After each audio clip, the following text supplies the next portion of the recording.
Yeah, so I was it was pre 9/11. Yeah. It was pre 9/11 when you were 30. Well, yeah, I'm going to be 46. When was nine? Wait, what is nine? Wait, what are we? 2017? No, I was 31. There you go. I How was gonna long say, ago? was it? Yeah, it Oh, was it was oh 01, 31. wasn't it? No, it was. That's what it was. It was 31. Okay, that was a good birthday, actually. Bad for the country, but a great birthday. Pre Great 9/11. Yeah. birthday for me. But what's going on, guys? Welcome back, WWE Payback 2017 prediction show. We got John Draper on with us. What's going on, man?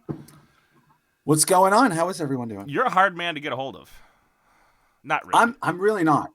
No, I'm really not. I'm very transparent. Just don't bother me 90% of the week, and everything will be fine. Yeah, absolutely. But we figured, John, we're gonna do some predictions. Kevin Oh, had one. good. Kevin had one job. He failed I at have. that. I still remember. Kevin? What were you supposed to do that you didn't do? Get more topics. Yeah, it's okay. I have some. Okay. Second show, guys, and Kevin's already Get failing. more topics. Stuff to talk about. It's all right. Yeah. I already have them written down, Kevin. You're in the clear. Okay, well, let's tell where we can find John at, because John is. Do we even need to tell people where to find John at? Good. Not my address, but actually, like my verbal address. Don't give that out online. I'll just give you words of warning. Hit Twitter. He is at I am John Draper. I am John Draper because he is John Draper. Is actually I am. I am not Kevin Castle. You're not, or Anthony Missionary Thomas, or Joey Numbers.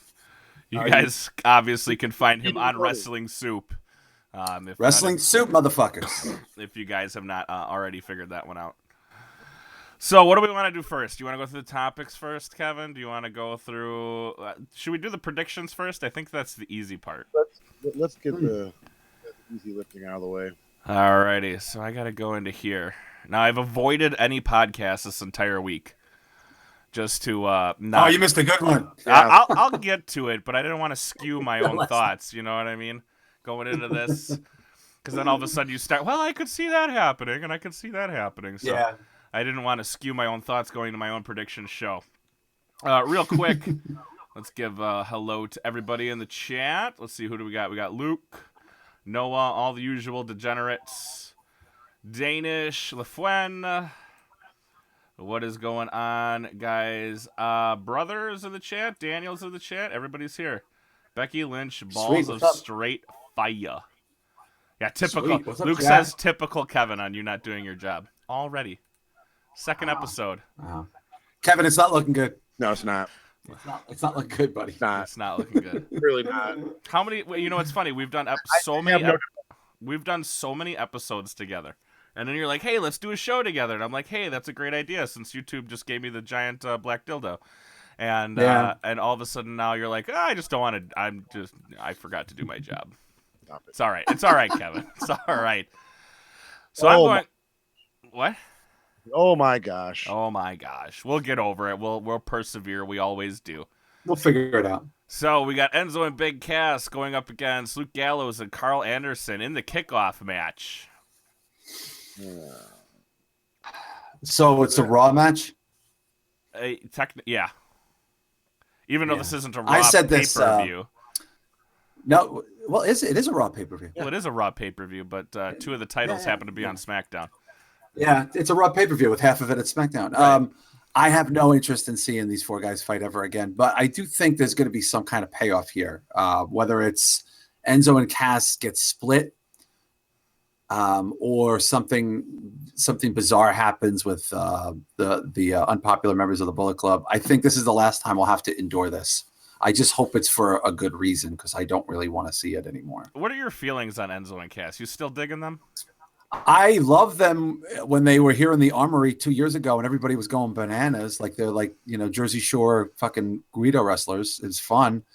I loved it in NXT. I don't love it in WWE as much as I liked it in NXT. I think when it's not hitting, like those crowds that just don't get it, it's funny. But then like when it comes down to actually having to ring the bell, and at all, like, you know what I mean? And I've said this for a while. The company now is a roster of intros. If you like introductions, then this is the roster for you. My wife my wife loves Enzo Amore. She wants to have his babies. Really? Yes, absolutely. Just wants He's Enzo Amore. like a Jersey. He's a fake Italian Jersey, like gym rat guy, you know. And he's a fucking funny guy. He's a fun guy. Like, he's definitely going to be in this business for the rest of his life, probably commentating. You know what I mean? More than anything else. But I like Cass. Cass is a Queens dude. He's a legit big guy, young, a lot of upside, hard worker. I think Enzo. You remember the movie Twins with Danny DeVito and Arnold Schwarzenegger? I just watched that the other night, but yes. Yeah, so Schwarzenegger is like this perfect specimen, like, you know, what they consider the perfect specimen, and Danny DeVito is the crap that came after. That's, you know, that's Enzo and fucking Kaz, dude. Kaz, you can get. They love Kaz. I mean, like, yeah, Enzo's doing all the talking, but you know, Kaz is everything they love. He's big, tall, long hair, and greasy. Like, you know, he's perpetually wet. These are the things they really like. So who's going over on this one? I don't think it's Enzo and Kaz. You think it's Luke Gallows and Carl Anderson? That's right. I do. I think it's going to be Enzo and Cass. The problem with Enzo is, you know, when the bell rings, then he's got to wrestle. And he's not good at that. He's really good at getting ragdolled. He's really not. He's just not good. You ever see him run the ropes? No. It's really funny. Like, watch him run the ropes. It's like you know what I mean? Like, it's like dice. I'm not into it anymore. It's fun. It's funny. He's got some good one-liners, but, you know, sells some merch, gets a big pop, but then the bell rings and nobody gives a shit. I could really see Enzo and Cass winning this one, and then Luke Gallows and Carl Anderson doing something mean and malevolent. No, don't you think like there's something a little bit more to this? Because this didn't need to be on the pay-per-view, I don't think. I didn't even know that they were still feuding. I thought it was over. I thought it was over after Mania. I'm like, oh, okay, we're done. I thought I was done with this feud. I wish it never happened. You guys in the chat are a bunch of fucking degenerates. No one wants to know smash or pass, Sunny 95 to 01, but you have to take 2011. Hold on a second. What Sunny do I get to have? Okay, he wants to know smash or pass. You ever play that game? No. So basically your option is to sleep with or keep walking. So I can just tell you from personal experience that I just sleep with. That's not really an option. I just do it and then either pretend I didn't the next day or move on. Yeah, because he has smash or he just says smash Sunny. You get 95 to 01 Sunny, but you also have to take 2011. And I have a picture with me and Sunny in 97. When she was still good looking? As long as it's not 95 she was okay. She was okay. She was okay. I'm not going to say she was great. I could probably find it. If I find it, I'll put it on the Twitter. I got to go through my garage to look for it. But it's me, her, and Missy Hyatt at a taping. Yeah, it was a long night. But with Missy? I was a big Missy fan as a kid, though. You got to remember I'm an older cat. Were you wearing a hazmat suit? Was I wearing it? No. Were you wearing a hazmat? No, I was living on the edge. Yeah. I would, you know, I've said this before on the show. I would bang Sunny. I'm not going to say, look, I would bang Sunny. If I would not be surprised if I would die shortly after.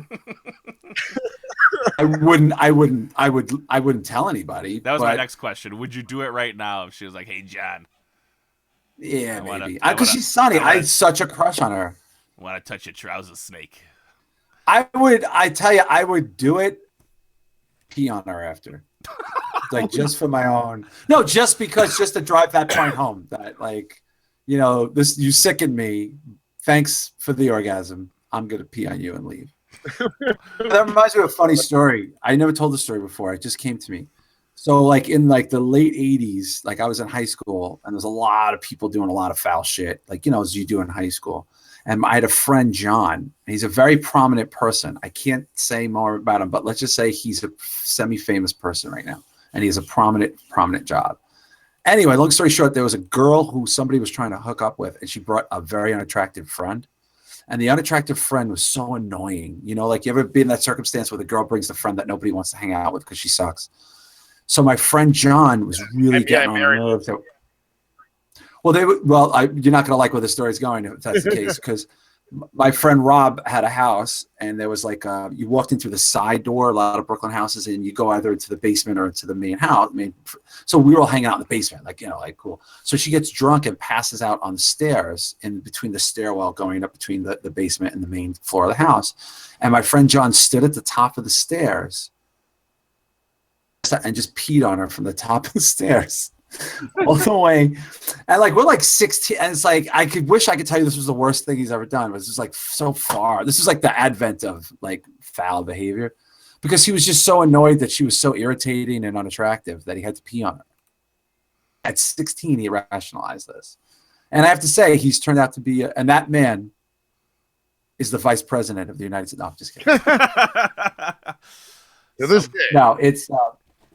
I would bang Sunny now because she's Sunny. I wouldn't like it, just be like, oh my god, I banged Sunny. Check me for lice, like just check me for ticks. Just lice and ticks, huh? Yeah, but we're all acting like we wouldn't bang a Sunny. I mean, no. Other than her voice, I said I would. Oh, I totally would. I'm sorry, and I've said this before. I would. I wouldn't want to do it now, but I had such a crush on her like 20 years ago. Oh my god! Well, I mean, it's like I told Kevin.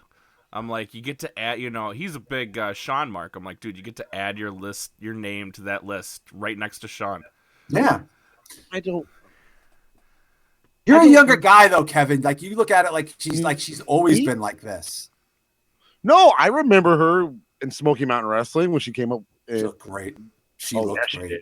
She was in college. She was prime time, no doubt about it. But we see, what this catapult killer is metamorphosed into a disgusting pig. Yeah, man, her porn was really disappointing. Yeah. Like 10 years ago, that would have even been a big fucking deal, don't you think? Oh my god. Oh, absolutely. I mean, it didn't. I mean, look what it did for China, and she was all drugged out. Yeah, but you could tell she wasn't like, I mean, fuck Sunny. I would fuck Sunny, but I'm not going to. I'd still do it. Okay, Missy in her heyday, back. Missy was sexy. Oh yeah, hell, dude. I remember cans and the big lips. It was just like, oh my god, hanging out everything. The bikini with her and Jesse Ventura, and Jesse's like lost the microphones, like whoa, because he saw Missy coming out with her gigantic tits. It was nice. I remember that. Yeah, I miss when those chicks were attractive. Yeah, they were. Yeah, no kidding. And here's the young kid in the corner Googling who the hell you guys are talking about. Just say it. Missy Height, like 1985. Yeah, 1985, dude. I'm 2 years away from being born. I know. I'm saying in 1985, it's really hot, and then you move her on up, to the early beginnings of WCW. Yeah, Missy was prime time, and then it all went away. And she's another. The thing with Sunny is what fucked Sunny up, other than the drugs and the copious amounts of banging everybody, was the cigarettes. Yeah, I wonder what she. Yeah, she's got her voice sounds like if Paul Mall was a person, it would be her. If Paul was an actual person, I wonder what she does smoke though. We were talking today. He's Selma. Him and Seth Rollins. Her and Seth Rollins are Selma and Patty from The Simpsons. Yeah. Oh yeah. Oma. Yeah, but Seth can dial it down. Like Seth's exaggerating that voice. Like Sonny's got no choice. Like you know what I mean. Like this is it. That comes from years of being a hard living hoe. Hard living hoe. She should just write a book called Hard Living Hoe. The Tammy Lynn Sitch story. Is Seth a part of that story? I don't know. I mean, look, that was a fun experiment, but I stand by what I said with Joey. You fuck Sonny. If you're a young guy in the industry, fuck you. You fuck Sonny because you're a young guy in the industry and she's Sonny. That's it. It's what you do, right? It's a rite of passage. I mean, look at all the greats that have gone through the walls of that ragged vagina.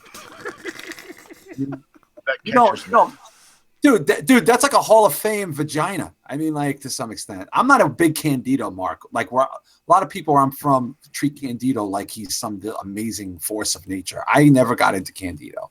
I never thought he was anything. God bless the guy, but I never. Joey loves Candido. Like loves him. What's funny is because you say she's a Hall of Fame pussy, and she actually is. She's got a Hall of Fame ring. No, but I'm talking about like if you put her and Missy together. It would be the battle royale of vaginal battle royale. If you took DNA swabs out of those two clams, you would just get nothing but the greatest wrestlers ever. I love Eddie Gilbert. Me and my brother Kevin thought Eddie was fucking amazing. Amazing. Eddie Gilbert was ahead of his time by 20 years. But Kevin, let's I guess we should get back on track since we all of a sudden veered to Sunny. Weird how that goes. Who do you got, Enzo and Big Cass or the Club? The Club. The Club. All right. I got the Club. Club. I'm going to take Enzo and Cass. Number 1 to be different, and number 2, I don't think this is over yet. The Hardys still got to get broke, right? So I think you're in for another couple months of Enzo and Cass and the Club. Fuck. We have a Miz TV segment with Finn Balor. Oh joy. Something's up with Finn Balor. He's turning. I think something's going on there. He's so quiet. Notice he's not interacting with the fans. He's coming out very stoic. He's not speaking. He seems like he kind of doesn't want to be there that much. It's, he's doing his little arm wave shit, but he's not really getting into it. Yeah, he found out that Brock. They found out Brock Lesnar has the title, and he's not coming back till Great Balls of Fire. Jesus Christ! Can you believe that's an actual? Well, I think there's no room for Finn. I'm sorry, what? Just to believe it's actually maybe. There's no room for Finn? No, I'm saying no room for him as a face because they need Roman. Oh, did I lose you? I don't know what happened here. What's that? Oh, I lost you for a second. You just all of a sudden went. I'm actually going to turn my webcam off. Don't mind me, just to kind of save on some CPU. But, because it was getting a little crazy. Yeah, it's getting a little crazy. It just died down now. So what I was going to say is that Finn is not. What is going on here? We're losing him again. I'm thinking Finn is going to show shades of a heel. Okay. But they're not going to squander that on Miz. They're not going to give that to Miz. They're going to just maybe set a seed. Let's do that. There we go. Yeah, and they also want to maybe too, which I don't know how that would. That'd be fun, but I that's what I want. I want the Balor Club. I think you need a new cool faction. You need that. You've already always Braves buddies. That's all gone. We don't have there hasn't been a cool. There's always sanity. Faction. You don't have that. I don't want that. You don't want God, what's his name down there? Eric Young? No. You want Eric Young? He's another one that's got a rough voice. No, he shouldn't be doing public speaking. I can't do it. I can't do it right now. After me and the wife got into that argument. Who? EY? Eric Young. Yeah. Oh, I hate Eric Young. My brother Kevin doesn't like him either. We don't like Eric Young. No. Joey's right, John. He is wrestling butters. Eric Young is a sad excuse. All right, moving on. WWE Champion, Cruiserweight Championship, Neville versus Austin Aries. I'm sorry, you're still there, John? Yeah, no, I'm here. You hear me? Boy, we are riding the struggle bus tonight. I don't know what's going on with this connection, but yeah. Am I good? You're good. I'm just killing your guys' video, so sorry. I did that as well. Yeah, I did that as well. I think Austin will probably win, but I would love to see Neville hold on to this for a long time because I think it's working. Kevin? Well, you're going Austin Aries. I can tell you that right now. Well, he is the greatest man who ever lived. I want fuck finish here. I think with fucking TJP. Yep. Man, fuck TJP. You got to keep us going. This is the only thing they've done with this goddamn division that's made any sense. 205 lives matter. Remember that. 205 lives matter. Yes, they do. Sometimes, not all the time. Actually, never. Not all the time. Not all the time. But okay. Yes, I completely. Kevin, I agree with Kevin. There's going to be a damn fuck finish with TJ Perkins who can just go away. I know a lot of people said, "Oh, it's been okay since he's been a heel." No, he hasn't. He still sucks. Justified booing is still booing. Yeah. He's just awful. I mean, I know why they made him the first champion, because Kota Ibushi and Zack Sabre Jr. fell through. But I mean, just let the man go. He can go back to TNA, be Suicide again, and everyone will be happy. He wasn't Suicide. Well, who was he again? He had another name. Mannix. Yeah, but he was Suicide as well for a short time. I don't know how long he was, but he was Suicide. He was the man underneath the mask of Suicide. Now I don't know who's underneath the mask. Listening to him on promos makes me suicidal. TJP. He took acting lessons from John Cena. He sucks. He's just god awful. He sucks. But I agree, Kevin. It's gonna be a fuck finish with TJP, so they can keep the Austin Aries thing going because they're gonna chase this till SummerSlam, I would think. Ooh. And that's when you'll get your payoff. Well, what is great? Okay, so I got a question for you. Is Great Balls of Fire the next Raw pay-per-view? Did anybody look this up?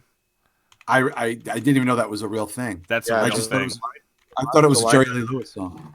It as well is a Jerry Lee Lewis song, but Great Balls of Fire. WWE's newest pay-per-view is called Great Balls of Fire. Oh gosh. It's named. Why? Seriously, why? It's like they're daring me to walk away. It's like they want me to walk away. That's what it is. That's gonna be the July pay-per-view. So May, June. No, I got it right here. Hold on now. We have Payback, Backlash, Extreme Rules, Money in the Bank, Great Balls of Fire. It's going to be a dodgeball competition. And so stupid. Battleground SummerSlam. Yep, June 4th is Extreme Rules. June 18th is Money in the Bank. So yeah, it's July. Yeah, July would be June. They're having a 2 in June because it's a 5-week month, and then kind of a weird month in July, which is still 4 weeks, but kind of 5. So yeah, it's going to be probably a Raw pay-per-view, and like I said, it's going to be a dodgeball tournament where they light every ball on fire, and it's going to be announced by Bray Wyatt, because I think Bray Wyatt would be the best announcer ever if he was an actual announcer. Tell me I'm wrong. Tell me I'm wrong. Heath Slater would be better. Oh, anyway. God. Maybe. No. I think Bray Wyatt being Bray Wyatt on the announce table would be fantastic. Just imagine it. I'm telling you. We're going trying places. not to. No, totally do it. Totally do it. No. And he gave him the most wonderful superplex. Can you feel the love, JBL? Can you feel it? Right. And he just talks himself into circles, and nobody really knows where he's going. So he's basically David Otunga, but tolerable. David Otunga. Oh. God, I hope he strikes it rich on that movie set and never comes back. He's not. Have you heard his charisma as of late? No. Neither has the rest of the world, so he's not going anywhere. Unfortunately. Raw Women's Champion, Bayley versus Alexa Bliss. This is tough for me because I think they want to give Bayley the big set co-headlining slot, maybe there, have her go on like third from the top. But the other thing is, I think they believe in Alexa big time. They do. So it's like, I wonder, do they put all that ass out now on her and make it like make her like the queen? Like bless her right off the bat like that? You know what I mean? Like, I'm just wondering, like, what do they do with that? I don't know. I would. It could go bad. It could go big for Bayley, a big night for her, or it could be like big night for Alexa. It's really, really tough. I don't know. I honestly don't know. I guess it depends on who they like more. Do they like Alexa more, or do they like Charlotte more? You Bayley more? No, Charlotte, because this is basically Bayley. Who's going to be the first cross-promotional champion, I guess, is the question. Because both of the old champions are now on the opposite brand going for the title. Yeah. It's weird. I don't know. I think it's Bayley because I do think they want to give Bayley a nice big W there. But who the fuck knows? I mean, like, it's very odd. On the one hand, you could see them really stepping up for Bayley, and on the other hand, you could see them be like, "Would it be great if because everybody thinks she's going to win and we just fuck her over in the match? Wouldn't that be fucking awesome?" So who's just to say? I think if I had to put money on it, I would say Bayley in a big way gets the nice big win, co-headlining. Do they whoa. Do they also turn Sasha heel at that point then? I don't know if you need Sasha to do anything. Is Sasha do anything that night other than just talking about when she was a little girl? Nah, you mean during Payback? Yeah. No. I don't think she does. No, she's not even on the card, huh? No, there's only one women's match and she is not a part of it. Interesting. What does that tell you? So maybe you're right. Maybe this is where she fucks her over. And then she could say, ever since I was a little girl, I wanted to fuck you over for that title. Oh my God! Talk about can you do the impression? Can you do it? Are you holding those back? If you no, want I to don't hold it back. Is it just hard to I'm do? just trying because I haven't done it in a while. Well, my kid's been working on it, so like but I've been correcting her. So maybe she would just come out like on the Monday Night Raw and just be like, ever since I was a little girl, girls like Bailey were holding me back and they didn't want me here. So I watched Eddie Guerrero. And now, like Eddie Guerrero, I'm a bad guy now. Oh my God. It sounds nothing like her, but it's totally better. I know, but that's the fucking point. It totally sounds better than how Sasha Banks actually talks. I wish she sounded like that. I'm so much more interested in her. Oh, you know? That's great. You don't want me here. Oh. Dude, remember when she was on NXT and she was a snobby bitch who barely spoke and turned her nose up at you? Remember that? Remember that character? Remember how great that was? Yeah. Yeah, how great was that? That was great. What happened? What happened to that? Yeah, what happened to that? She got demoted in the company apparently, and now she's like HR or something. Well, I told you what happened. They thought that wouldn't work. They thought that wouldn't work because she toyed with that in the beginning, but they saddlebagged her with an unover Naomi and an unover Tamina to make her look even better. I told you guys she got married. This is what happens to married women in the WWE. This is long before she got married. They saddled her girls that could not get over, like in any capacity, and made that stupid bad club. Oh, that's right. Team Bad. Yeah. Oh, what an embarrassment. Team Embarrassment. And it was just like they just threw three minorities together because they had no choice, apparently, because that's how they roll. And they basically, to make Sasha an elevated type character. Didn't work. And here we are. Like, hey, I'm a minority. Let's be friends. Okay. It's like, wow, you're not white too? Oh my God. I'm not either. I thought I was the only one. There's more little girl. Nobody else was not white either. Like Eddie Guerrero. Well, when you grow up as your uncle is Snoop Dogg, it's hard for me to think that you meet a lot of other black people. That's not being racist. Just saying, like, if Snoop's got some money. I mean, he's got some jangle in his pocket. I can't imagine Snoop's hanging around with too many brothers anymore. I don't know, but I don't know like the whole personal situation. But all I know is she should have been what Charlotte is, and she's not. So who do we blame? I don't know. Triple H, anything to get that man fired, and you can take your wife with you. I'm just hoping she's having another kid. That's what my pure hope is, that she's gone for the next 9 to 15 months. And we never see her again. Not long enough. Well, I mean, but if she has another kid, what does that make? Six schnozzes now? 5 schnozzes? 5. That's hard to say. 5 schnozzes. Could you imagine? 5 schnozzes. Could you imagine the honkers on those kids? Each one's got a fucking bird beak, just hanging out there. They all look like their mom, but have the nose of Triple H. Oh gosh, I can only imagine. Those ones don't talk like Triple H. Nope, they all talk like him. Every last one, except for this new one who actually is going to deball them all. Well, they come out for their time and doing 20-minute promos. Yeah, right. Mom, you didn't make the meatloaf. Very good. Raw Tag Team Champions. The Hardys versus Sheamus and Cesaro. Dude, I'm gonna tell you this. They need to get a damn broken gimmick, and apparently they're getting close to buying it. Apparently, I heard it was like damn near done deal.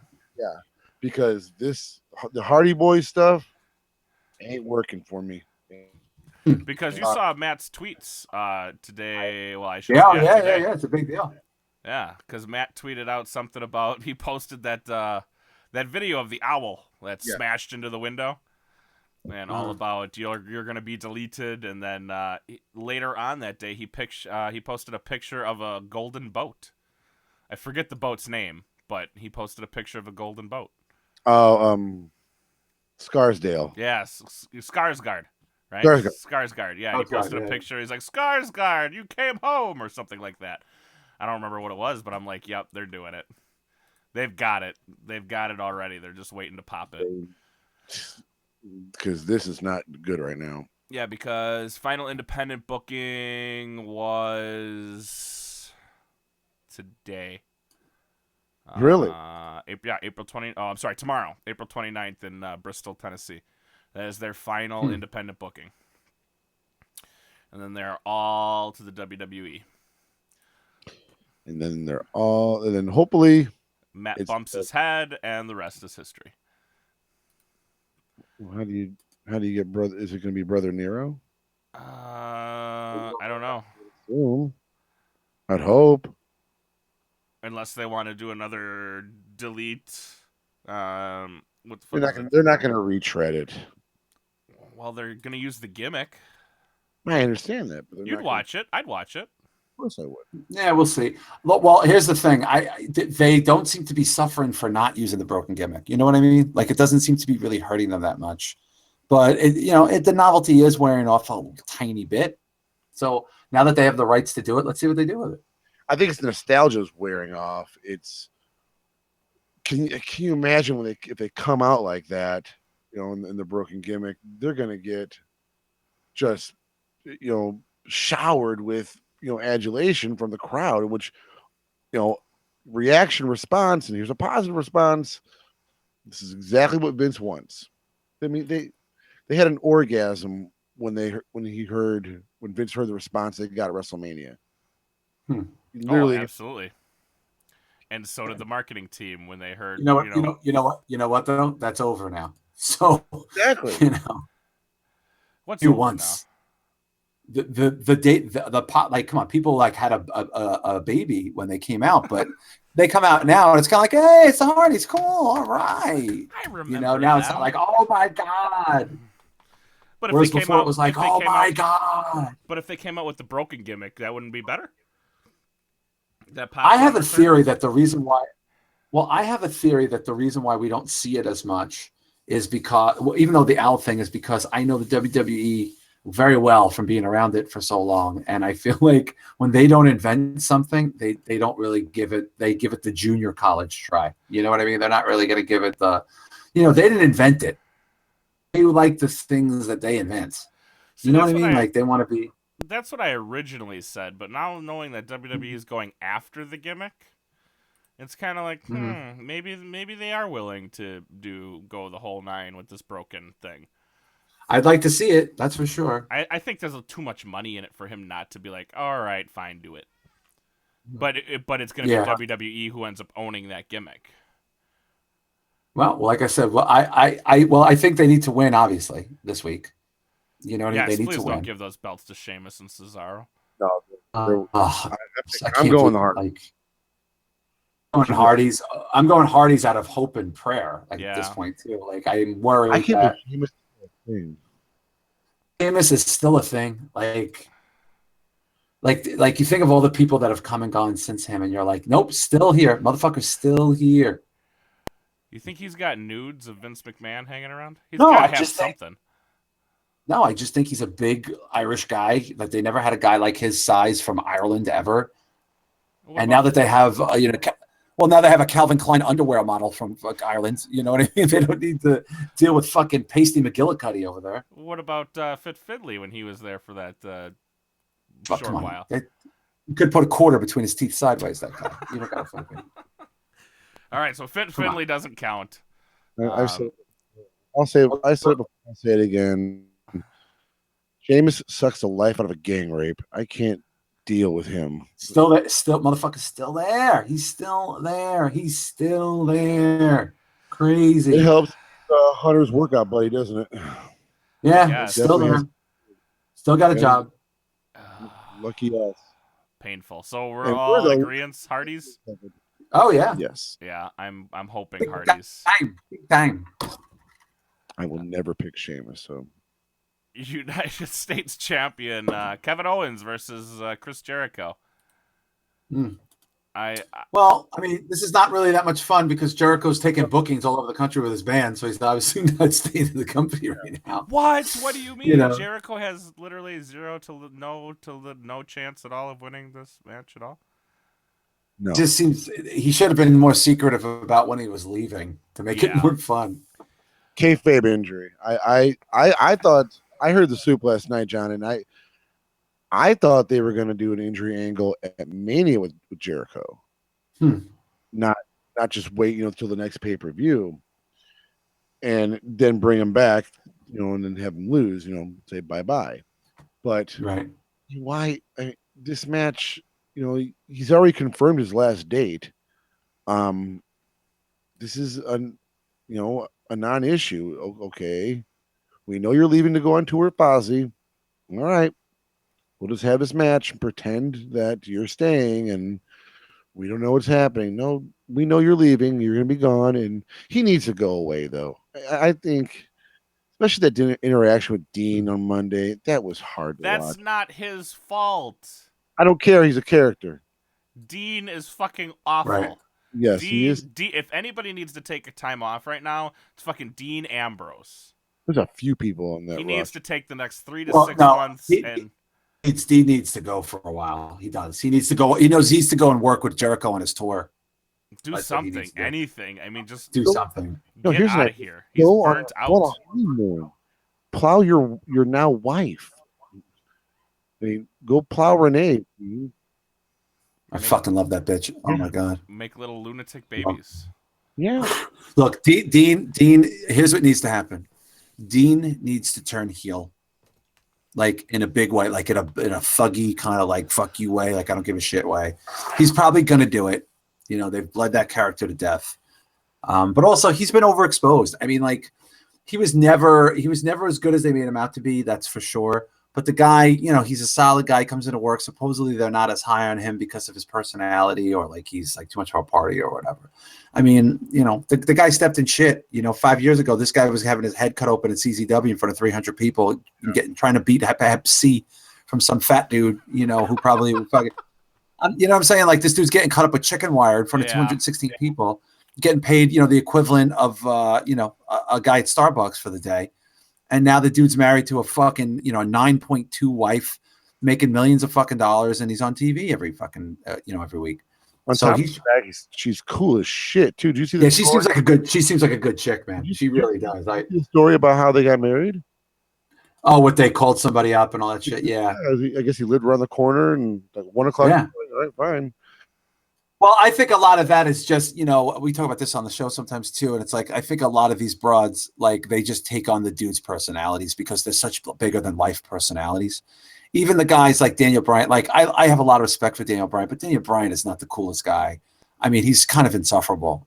I mean, he really sort of is in a lot of ways. If he was a guy who wasn't a wrestler and he was a guy that was in your office or something, you would hate his guts because he just wouldn't shut the fuck up about vegan and fucking GMOs and all shit. You just like, dude, shut the fuck up.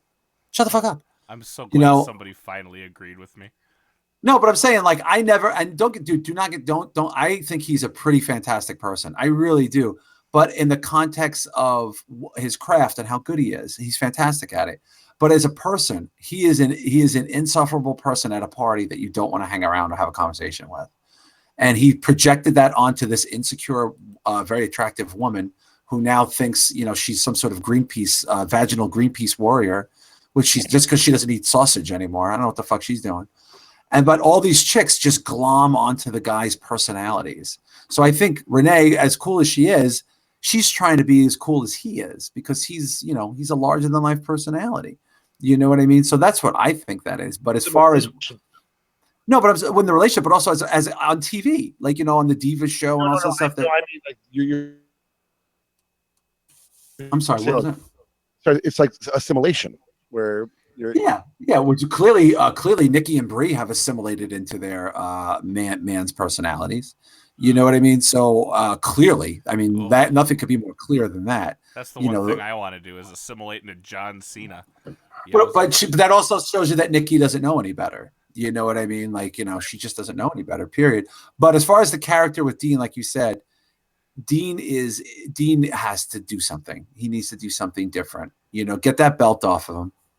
You know what I mean? But Jericho, he had a great run as a heel. I don't like the face Jericho kissing the crowd's ass. I don't think it's nearly as interesting. Nope. I just don't. It's kind of lame. And it's not nearly as funny. Like that list as a fan favorite is not, as a face is not funny. No, that's not funny as a face. Would it be funny now that you're a fan favorite? You take people off the list? Come on, dude. That's corny. But let him go on tour. Put Owens over again.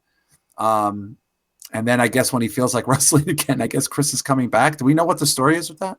He has never set a return date. He just that's a shame. But honestly, and I don't know if you guys agree with this.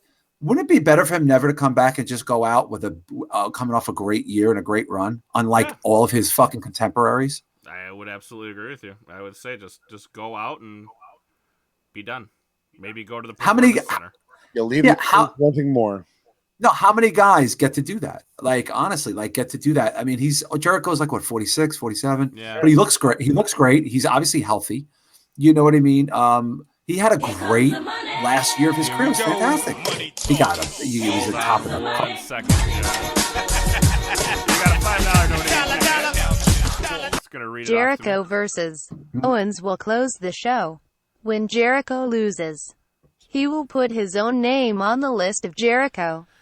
He will leave it in the middle of the ring and then walk out of the arena.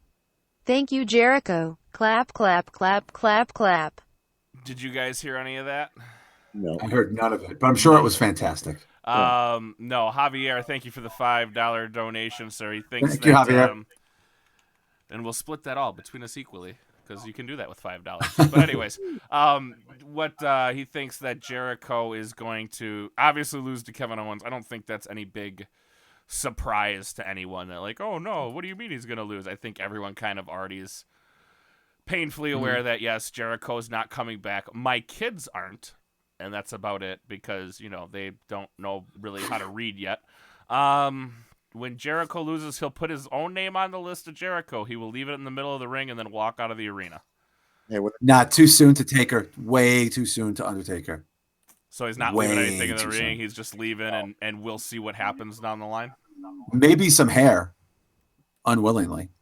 But because eventually it happens to all of us. But no, I think Jericho is all business too. You know what I mean? He'll do what he's supposed to do. He'll walk down the ramp and then he won't say a word. I'll act like he'll be back the next day.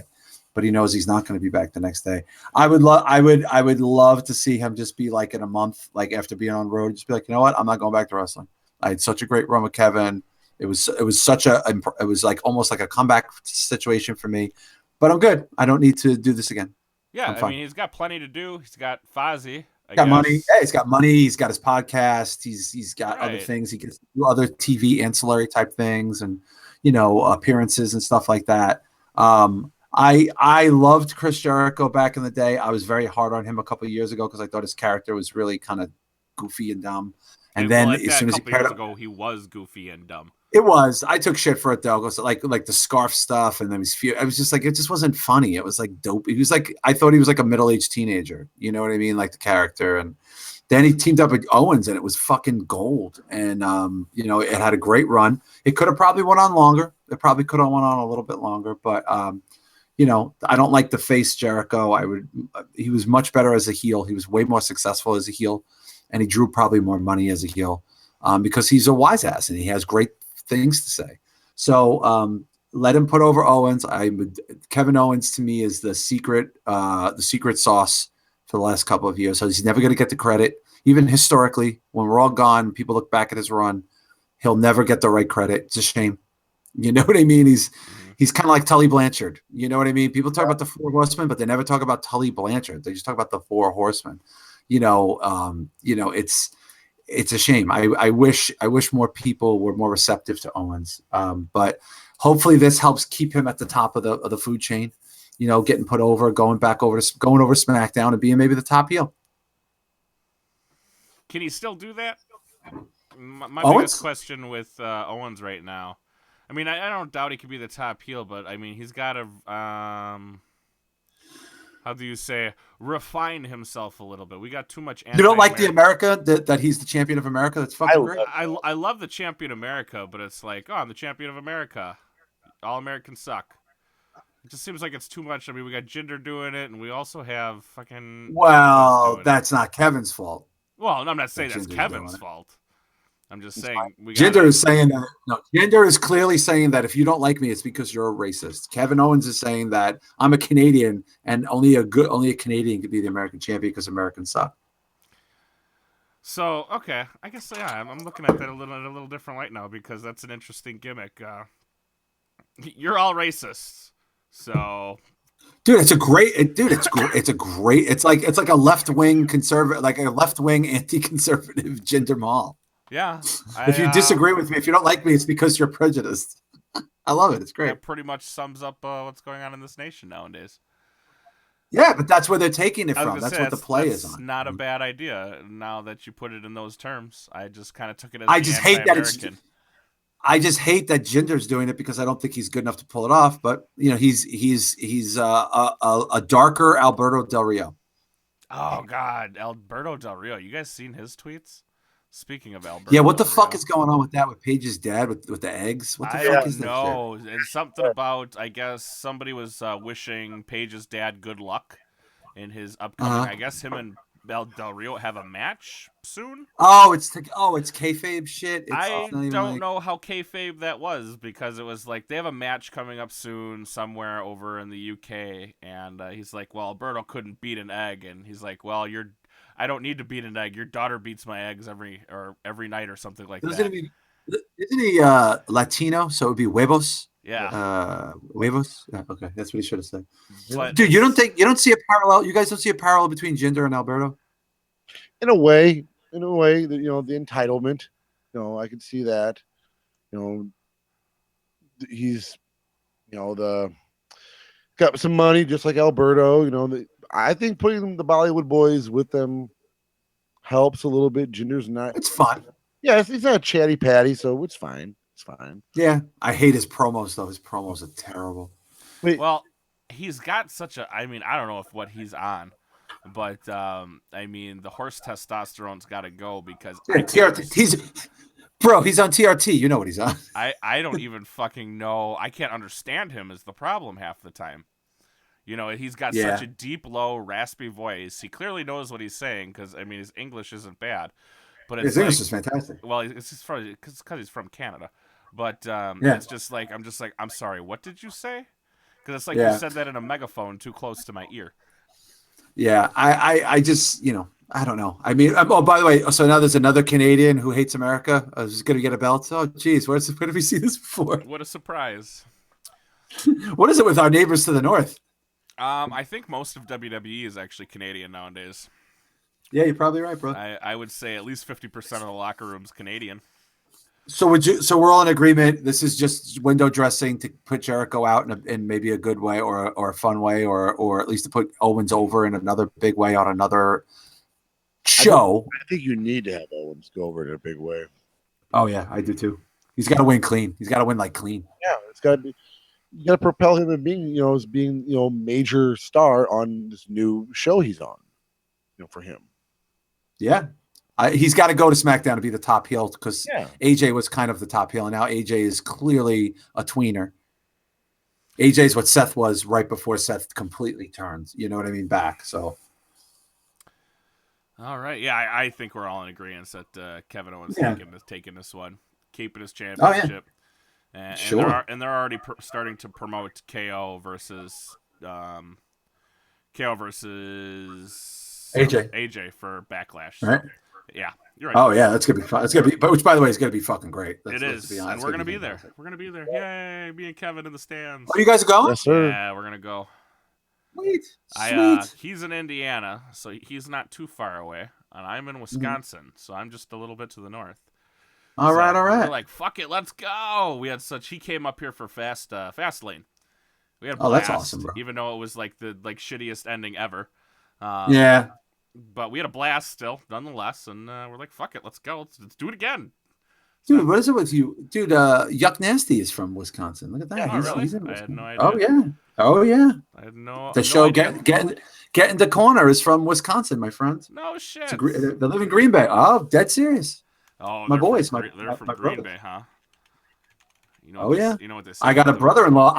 One of my brother-in-laws is from Wisconsin.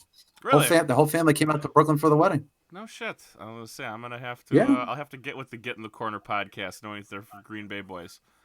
Oh yeah. I love getting in touch with guys doing the same thing from the similar areas. I haven't been to Green Bay in years. I haven't been to Green Bay since my grandma passed. It's I know they're in Green Bay because I've been on the show a bunch, and they're like they're very close to us in the soup, that's for sure. So yeah, love those guys. Love Wisconsin. Love Indiana. I'm a huge fan of anywhere anybody lives that I like. So what about Alabama? If I like you and you live there, I think that place is great. I think that place. What about Indiana? How do you feel about Indiana? Alabama. I've never met anybody from Alabama. Oh, I have a good friend. I got a good friend from Oklahoma. Now I think Oklahoma is awesome. I was like, must be fantastic. I got a good friend from Louisville. It's like, wow, sounds great. Food must be fantastic. I got somebody I can introduce you. Jim Cornette. I got somebody I can introduce you to from Oklahoma that might change your mind. Is that right? There's got to be one in every town, right? So, yeah. Oh, yeah. Moving on, Seth Rollins versus Samoa Joe. I'm interested. I'm not that interested. I think that there's going to be a fuck finish coming from some angle that we haven't seen yet, and I think it might involve Finn. That's the only interest I have in that. I mean, he is going to be on the. I didn't think about a fuck finish with Finn. Yeah, I think it's going to be a fuck finish with Finn. Now, here's another thing to keep in mind, right? And I was thinking about this the other day. I'm not even joking. A couple of months ago, before the shakeup, we saw Triple H having this tete-a-tete with Owens. Yeah. And then Samoa Joe coming out. We all thought, oh, are they building a new sort of corporate team? A new evolution or something. And now look what we got. We got nothing came out of that. Triple H hasn't been on TV, and the shakeup. So is Triple H going to form like Evolution or what do they call it? The corporate team. What the fuck do they call it? The team that Seth Rollins was on, like, with the Triple Authority. H. The Authority, right. I thought it was going to be a new Authority with Triple H being more on TV with a KO and Samoa Joe as like his henchman type deal. Yeah. See, but nothing came out of it. There was never even, like Samoa Joe was just sort of helping Kevin Owens or just sort of doing things like because Triple H wanted to do it. So it's like, okay, what if he forms the team, which they have teamed up before in the Dusty Classic, and and now KO's out clearly, so because he's on another show. So now you throw Finn in there. You keep Seth as the sympathetic top baby face. You still have Roman. They still have them pretend that Roman is popular. You know what I mean? So this way, there's no one. The fake number one guy in the company. I love how you put that. We'll keep pretending Roman's popular. Yeah. It's like I don't pretend that the Mets are 8-13. I still think that, you know what I mean. They're still my team. I mean, it's just funny because he actually is very popular, but only when he's getting his ass beat. No, but you know what I'm saying? Like, how can you have Finn? Like, here's Finn, who on all accounts probably he's a 5-tool player. I mean, he really is, right? He might not be everybody's cup of tea, but even if you don't even like the guy that much, you got to go, yeah, this is the guy you put the money in and put the belt on and put the big weight of the company on. You do, and by the way, he's not that young anymore, so you got to really maximize Finn. But they love Seth. Balor, they groom. Everybody's wife loves Finn Balor. She's like, although my wife likes Seth, dude. My wife likes Seth Rollins. She gets it. She's like, you know what I mean? And like, this is after a very disappointing dick pic that she saw. She still hung in there. She was like, I'm disappointed, but yeah, she was just like, she goes, yeah, you could see why people would like him. Kevin, you know what I mean? I get it. She's like, I get it. Kevin, should we go over who your wife likes? Oh God. Because I was totally blown away by this. Is it Roman? Is it Roman? Randy. You know what? My ex-girlfriend loved Randy. What is it about Randall Keith Orton that just there's a certain type of girl that he's like the best looking guy at a fucking Keith Urban concert. You know what I mean? Like, That's it. He's like, if you're a chick and you go to a Keith Urban concert, you go, there was a really hot guy at a Keith Urban concert with sleeveless shirt. It's But sad it's because funny. I've been the only guy at a Keith Urban concert before. No, I'm saying like it's funny because I just presumed my wife would see Finn Balor and be like, Jesus Christ, seriously? But also my wife is like, my wife's older chick, she's in her 40s, we're not that young. She's not as, like to her, like Finn is the obviousness of it. Well, of course everybody likes that guy. Or even like Roman, like, yeah, you can see like a lot of people like that guy. But she looks at Seth and she's like, yeah, I get it. Seth Rollins. She's like, she goes, I like CrossFit Jesus because in this house we call him CrossFit Jesus. CrossFit We don't Jesus. Right. Yeah, we call him CrossFit Jesus. So I get that, but don't you think this whole match with Samoa Joe and Seth is just window dressing to possibly turn Finn Balor to have a brutal feud with Seth Rollins for getting him back? So. I really, really hope so. I hope everything you said is absolutely 100% correct. That would be kind of cool because now you have some table setting there. You have the Balor Club thing that everybody's jerking off about at night before they go to sleep, hoping it happens. You keep AJ away from it. Let AJ have a nice run in SmackDown as a face, maybe with a champ, and then throw him in the mix of that down the road after another shakeup. You know what I mean, dude? Raw, don't you think Raw needs a heel faction bad, like a believable one? Yes. And if we're not going to get the corporate one, don't you think this is the next best thing? It's got a cool faction on top of it. It's got to be one. Something. I was just going to say, now that you've laid out all that planning and all that work with it, it's definitely not going to happen. No, why? We said this on the soup. As long as I say it on the soup, it happens. Whatever we say on the soup comes to fruition every time. Every time? Yeah, dude. Oh. Have you been watching wrestling? Because it's pretty much mirroring our show a week later every fucking time. No, I don't really watch it. I kind of just sit here and pretend. No, I'm dead, dude. I swear to God, I swear. I'm not talking about my ideas specifically. I'm talking about the soup. Just shit that gets discussed. I'm not making. I don't even care if it's never anything I've said. Some of them were issues, but like his ideas are the bad ones. Oh God! I know the bad ones always come to fruition. Always come to fruition. Everything time. We said, everything, like it's just crazy, and all these people are like, you have to accept the fact that people at the show listen to the soup. You have to accept it, and it's like we get emails like that, and we're just like, yeah, but like we can't really say that, like, you know what I mean? Because then we look like douchebags. But when other people say it, we're not going to be like, oh, that's totally not true. You know what I mean? Like, it's just so funny how all this shit keeps spiraling, like, or like stuff that really shouldn't happen happens. And we're like, yep, that happened again. We just talked about this 2 weeks ago. So, and we do have a couple of sources that I am not at liberty. I don't know who they are, but we do have a couple of sources that are on occasion free with information. You know what I mean? For you not to know who they are. Yeah, I think so. Cause I talk shit all day long. I would fucking blab 3 seconds. Dude, if I could not keep that in, I would just be like, what am I tell my dog? I mean, like, I got to tell somebody. Luke, me and Kevin are waiting to see how NXT tickets go. They wanted $75 for shit seats, and I'm not paying $75 to go. As much as I love Bobby Roode, $75 is a little out of my price range to go see just Bobby Roode. So that's about it. Don't do it. Day of, they'll be $15 and you'll have a great time. We're waiting till like day of or the day, a couple days before, hoping either they're, I've gone 3 times and I've had great time every time. But this last one, thank God, a listener actually hooked me up. This dude Joe hooked me up. Floor seats, 10th row, and the card on paper you would not think would be fun show. It was a great time. It was a really, really good show. Which one was that? This was 4 months ago. This was 3 months ago. 4 months ago. Nakamura teamed with, who was it? It was Nakamura and somebody versus Bobby Roode. Nakamura teamed with. Was it a pay-per-view or was it just a show? No. It was a house show. Because they're actually doing a takeover like out of rotation right now. Really? Yeah, they're doing it. It'll be an NXT takeover right before Backlash. Oh, that's fun. Okay. So it's not before one of the big 4. They're just like, we're going to do a takeover here.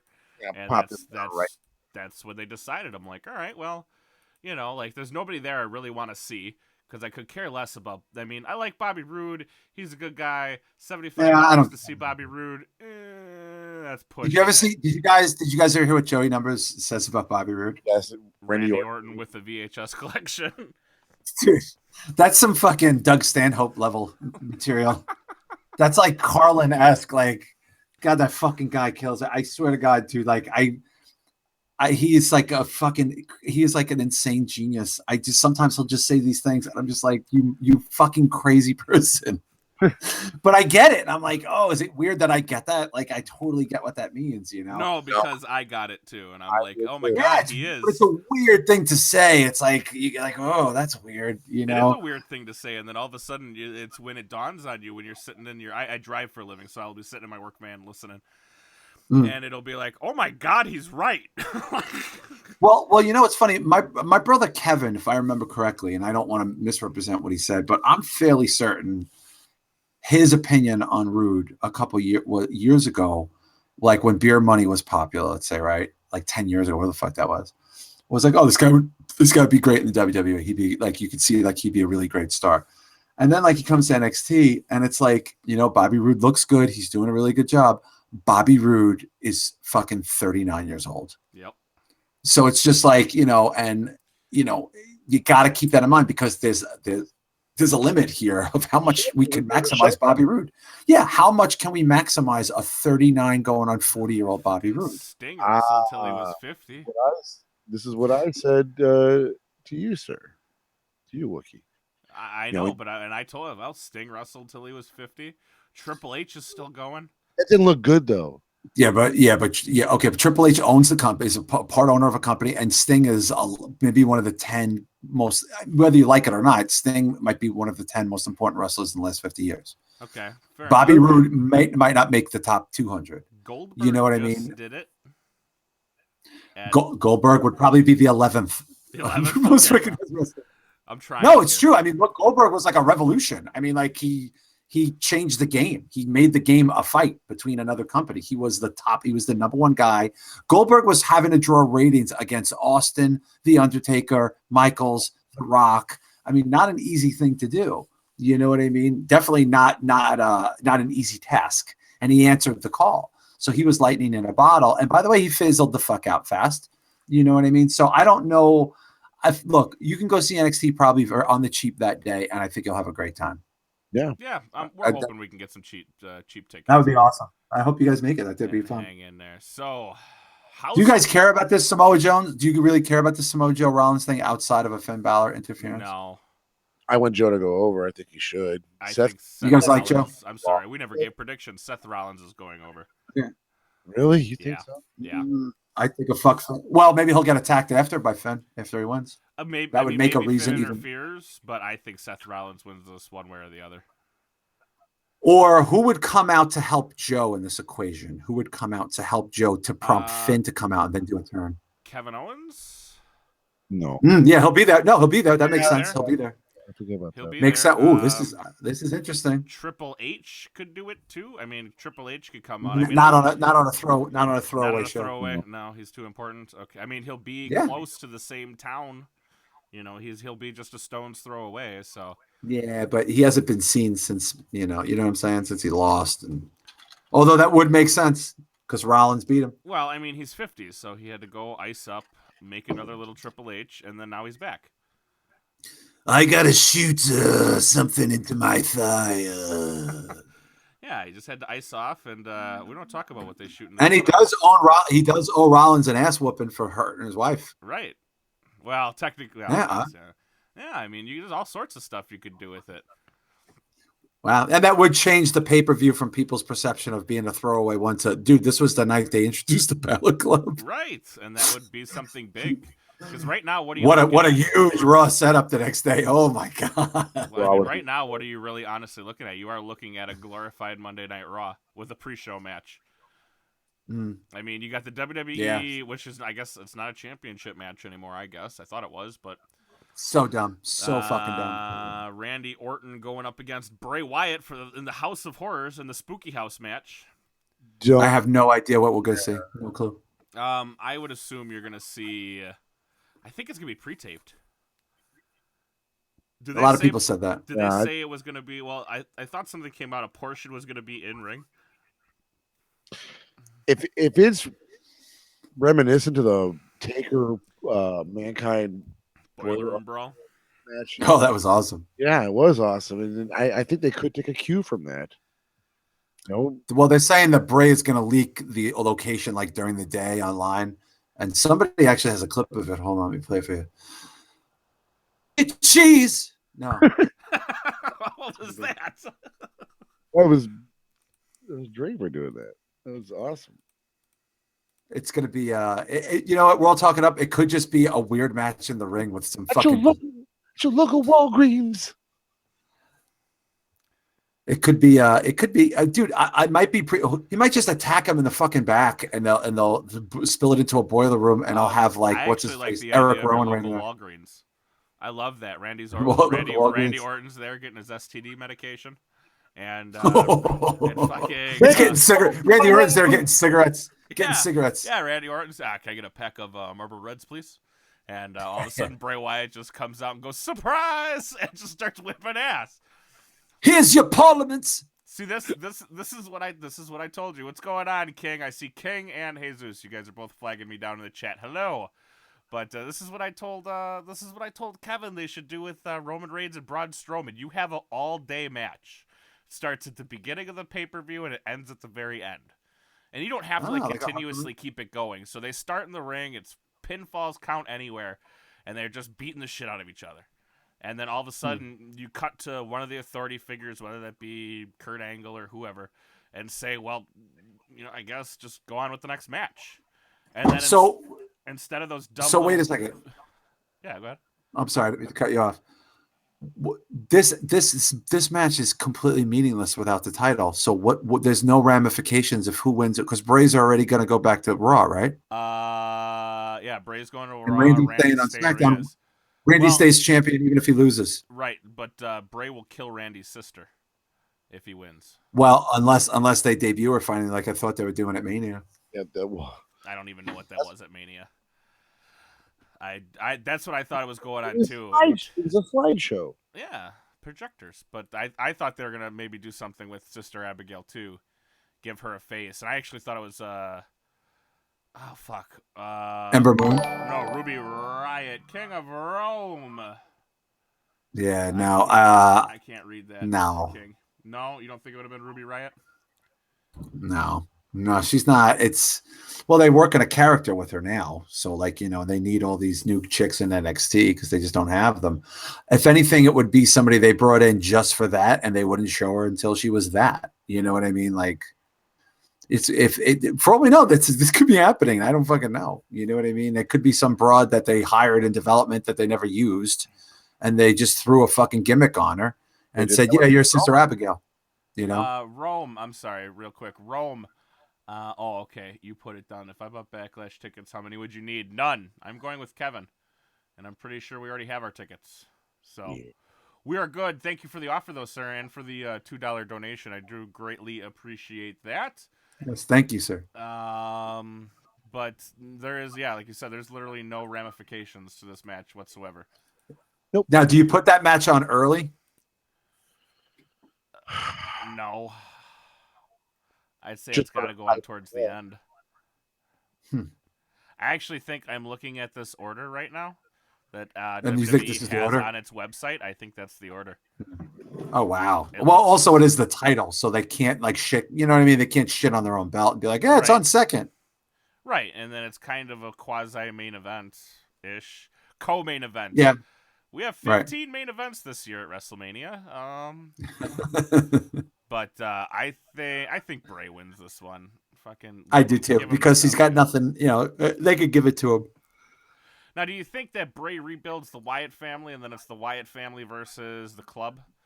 Because he tried to do some bullshit menagerie. I see you down there, demon. And then that was the end of that. I see the demon. Yeah, he was like, "I see you and I'm watching you." Like, what the hell does that mean? Like, and then he never said anything afterward. Yeah.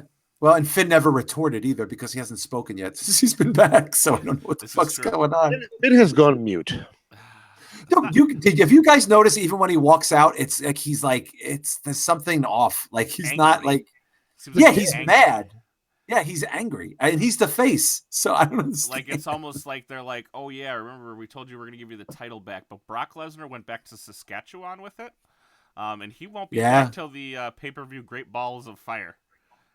And that's when Finn lost. Who's he fighting at? It doesn't even say. That doesn't even say yet. It just says it's gonna it'll be his first title it'll defense.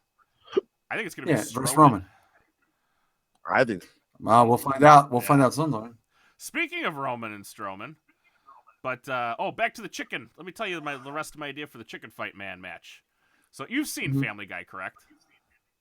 No, is that the one with the kid who says "Eat my shorts"? That would be the Simpsons. But no, that's the one who said beefcake, right? He goes beefcake, right? Something like that. So the one who said that. But you got Peter Griffin and the chicken, and I just think all night, all you do is you just keep going on. You know, you started out in the ring. Just be like, hey, you got to go on. The show's got to go on. Put the next match out. They're off doing their own thing, and instead of doing like stupid little backstage segments about how Dean Ambrose is going to whip the shit out of the Miz, you just cut to Randy and Roman and Strowman just kicking the shit out of each other. I mean, you can literally go anywhere.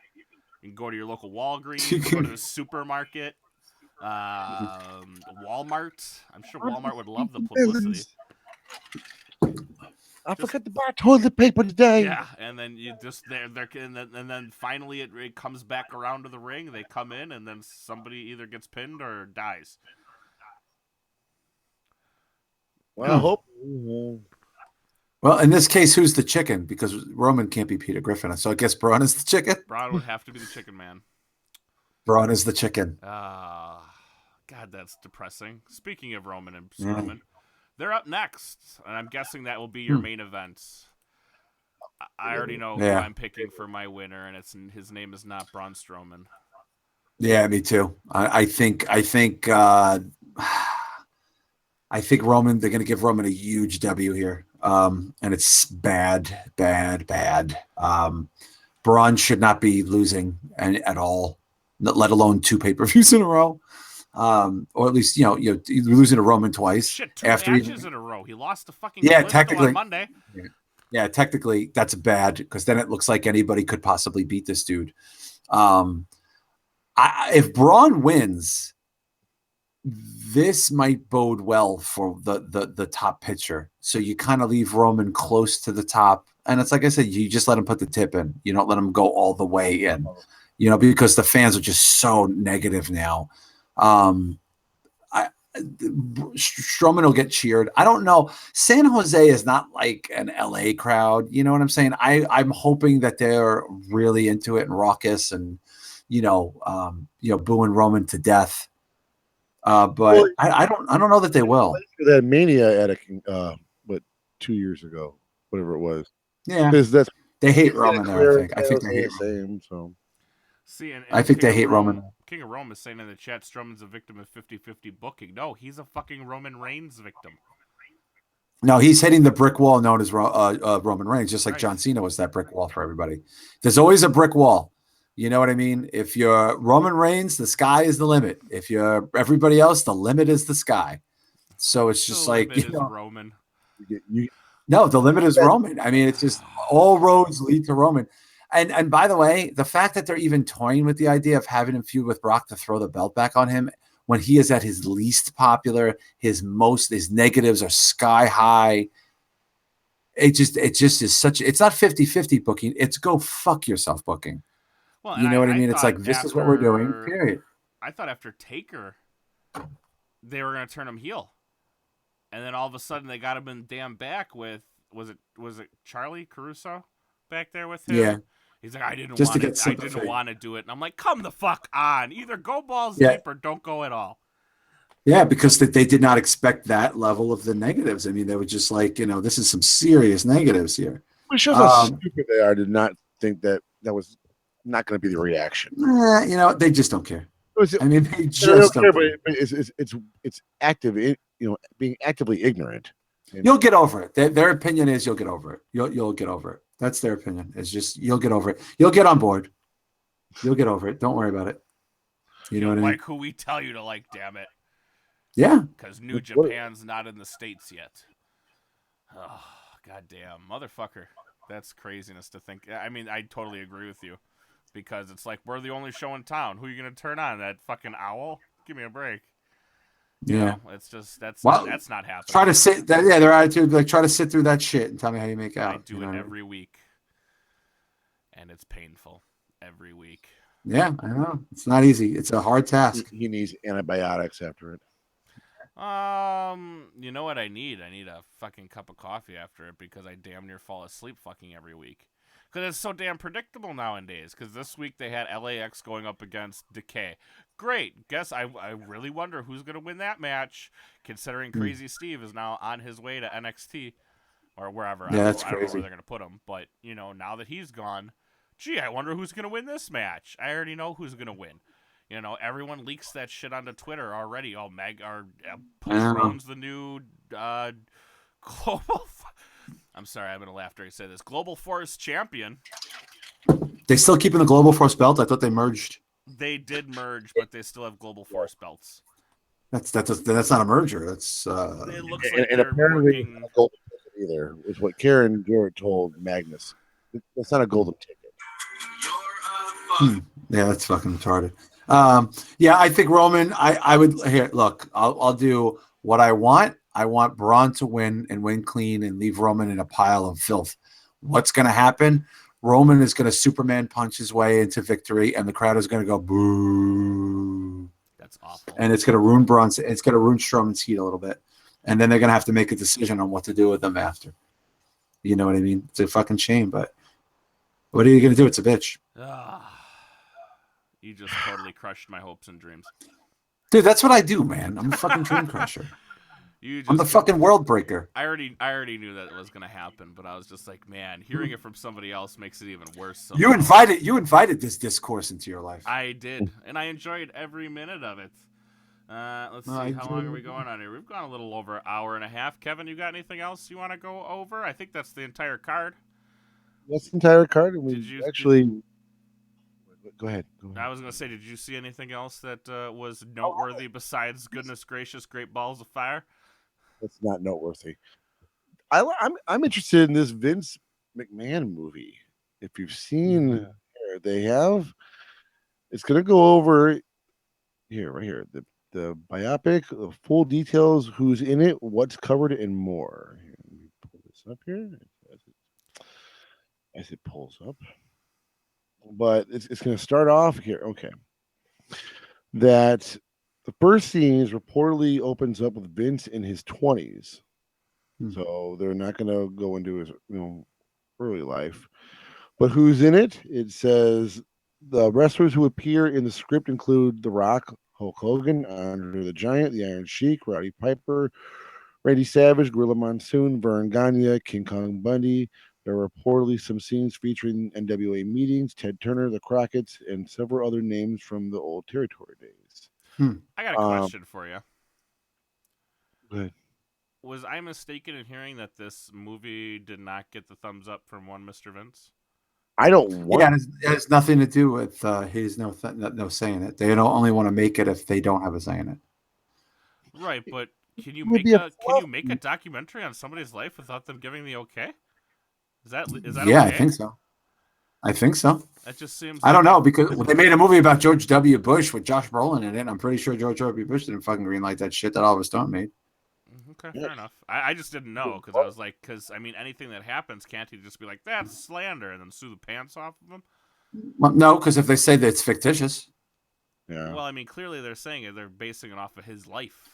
Right, but then they're basing it off of his life, but they could say it's an exaggeration of his life. That it is not a. They'll just be like, yeah, this is a interpretation of blah blah blah. This is not. They're gonna say this is nonfiction, and then that's how you get away with it. How can he sue for nonfiction? You know what I mean? Fair enough. I'm just thinking like I don't know, but anyways, continue, Kevin. Go ahead. I was a little confused on the law there. They're gonna go over the Monday Night Wars because of course they will. Taste the many. Well, it's not Vince though. Working on No Holds Bar with Hogan. It's Dookie. Sorry. Also includes WCW rating, WWF talent, Vince's neck brace at the steroid trial. That looks to be about Dude, check this out. Are either of you looking at the chat right now? No, what's going on? I gotta show this to you guys. What's up? I wonder if I can because I am now the Tinder of YouTube. What do you mean? I'll show it to you. Hold on. Screen share. I'm looking at this too. There you go. I hope you can see this. But they're all exchanging numbers. What's going on? They're all. If you got, I just. What the fuck is this? They're all fucking exchanging numbers right now. I am now. Get it here now, guys. I am now the Tinder of YouTube. You're welcome. Get in here now. You're all welcome. I'm just like, why do I see numbers in my chat? That's so weird. You can find love. Oh yeah, I see that too. Look at that. Yeah, the Wookie helping everyday Joes find a love from across the country. Well, look at that, man. I mean, hey, I do what I can. You're doing a public service. I am. You are doing a public service. I do what I can, you know. All right, back well, to good this. for you. What's the short and skinny on? Where are you headed with this whole thing with the Vince McMahon? With the movie, I'm mildly interested. I mean, Okay. I don't think it's going to happen. So I think at the 0 hour it'll fall apart because there just won't be there'll be a permissible thing that happens that was supposed to take place. So you got to remember Vince is friends with the president of the United States, so I'm pretty sure his wife has a cabinet position. Yeah, I mean, like, it'll fall apart. I would love. I will say this, and I think I've said this on Zoom. Nothing happens while Vince is alive. Period. When does Vince die, if ever? I'll die when I'm good and ready. I'd say Vince will be dead 5 years. 5 years? I think that's fair. Really? I'll say 5. Yeah, well, we got to remember, Vince has done a lot of steroids. He's high strung. He has a high stress job, works 60 hours a week, works out like a lunatic. It's not normal. His heart's going to give out at some point. He's already 70 years old. So are you calling heart attack or cardiac arrest? Yeah, I'm going to say, like enlarged heart, something like that. 75, 76. We got like five years left of Vince. 5 years? I was going to say that the man was never going to die. How long can he live? I mean, like, I thought he was so say he dies in 5 years and he's like, he's 75. Okay. That's a relatively long time to live. I mean, like, that's a his grandkids will be teenagers at that point. Like, he's not, what I'm saying? Like, that's not like he's an old man. He'll die just because he's in shape doesn't mean his heart is gonna. He's not Jack LaLanne. He's a guy who took a shit ton of steroids. Probably still takes a shit ton of steroids. You know what I mean? And works a hot. He shouldn't even be working. He's working full time, running a corporation, 60, 70 hours a week, if not more. With the stress of all of that, with a network and a stock it's just, you're supposed to be like retired and enjoying life. He's not doing any of that. No, he's getting in a car. So accident. Vince dies. Yeah, Vince. Yeah. He shouldn't even be driving probably, but he's still. Fuck you. I could still drive.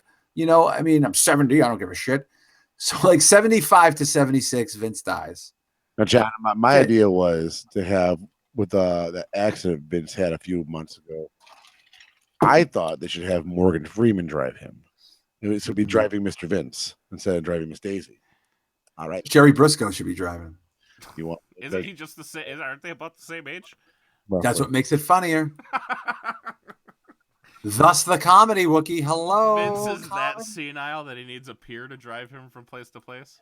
He just got a driver, Mr. Magoo. He's got Mr. Magoo to drive his fucking old ass all over the place. Magoo, you're supposed to make it right. All right, guys. Well, John, thank you so much for coming on, man. We do greatly appreciate it. Thank you, man. I'm curious to see how our predictions turn out. I am curious as well. We'll have to have you on again. Maybe we can get everybody on. I've been trying to get Joey, but I know he's a busy cat. Yeah, he works like a lunatic. He works quite a bit. But sorry about the YouTube situation for you guys. That blows goats. Yeah, it is what it is. Roll with the fucking punches. And Kevin, next time, next time you have the one task, step up to the plate here a little bit. You had company tonight, Kevin. You had company. I mean, we had company. You had company. That's what I tell my kids. That's what I tell my kids. I'm like, did you make your beds? We have company. They're like, no one's going in my room. I'm like, that's not the point. The point is we have company. Now, I got to ask, how old are your kids? My kids are 13 and 12. Oh, They're so my you're way ahead of they're me. from, they're my wife's children from a previous marriage, but Okay. they're here like 5 nights a week. Yeah, because So my kids are 8 They're and there for the 6. long haul. Yeah. Well, yeah, I mean, I didn't, I was a swinging bachelor up until a few years ago. I was like living in New York City, making great money, going out till 5 a.m, going to concerts, hooking up with chicks and fucking hanging out all night. I was like, this is my 40s. This is awesome. And then that stopped. And next thing I know, I'm going to picking up kids from school. I'm moving upstate. I'm going to school plays. I'm having birthday parties, and I can't say the F word every 5 seconds. Oh, I still do. Real repressive shit. I got an 8 and a 6-year-old, and I still say it. Fuck it. I do, and I don't know. One of them is like hypersensitive about it. The other one seems to think it's hilarious. Yeah, but it's rough. You little fucking snot-nosed shits. I call, I'm gonna just say, I come clean on stuff. I'm sitting at the table, and I don't know what happened, but the younger one said something to me, and I go, now you're just being a little a-hole right now. I go, listen, you stupid a-hole. And my wife just like, it was like a TV moment, like slammed the stuff that she was like, oh my God, did you just say that? And I'm like, I meant like A, as in like an amateur hole. Like, you know what I mean? I was like trying to back it off it. I was like, first of all, it's not, how do you know it's what I meant? A, it's a letter of the alphabet. She was like, you better quit while you're behind. And then we're arguing at the dinner table with everybody, whether or not I actually called her an a-hole. And then afterwards, I was like, yeah, I totally called her an a-hole. Well, my daughter called me an asshole just a few weeks ago. Mm-hmm. And then me and my wife were in some sort of like, it wasn't really an argument. I'll call it more of, she'll say it was an argument. I say heated debate. Right. And my daughter just looks at me and she goes, stop being an asshole to mom. Just like, what the fuck did you just say? And she like immediately oh, that's not okay to do. My stepdaughters were born and raised in Portland, Oregon. Okay. And they're very much like Portland, Oregon kids. Like they're very white and they're very liberal and they're very much like everything is inappropriate. Like, you know what I mean? Like, because they're used to that. I am trying to bring a little New York City attitude into their lives. A little I grew up with their mom. Their mom and I were boyfriend and girlfriend like in high school.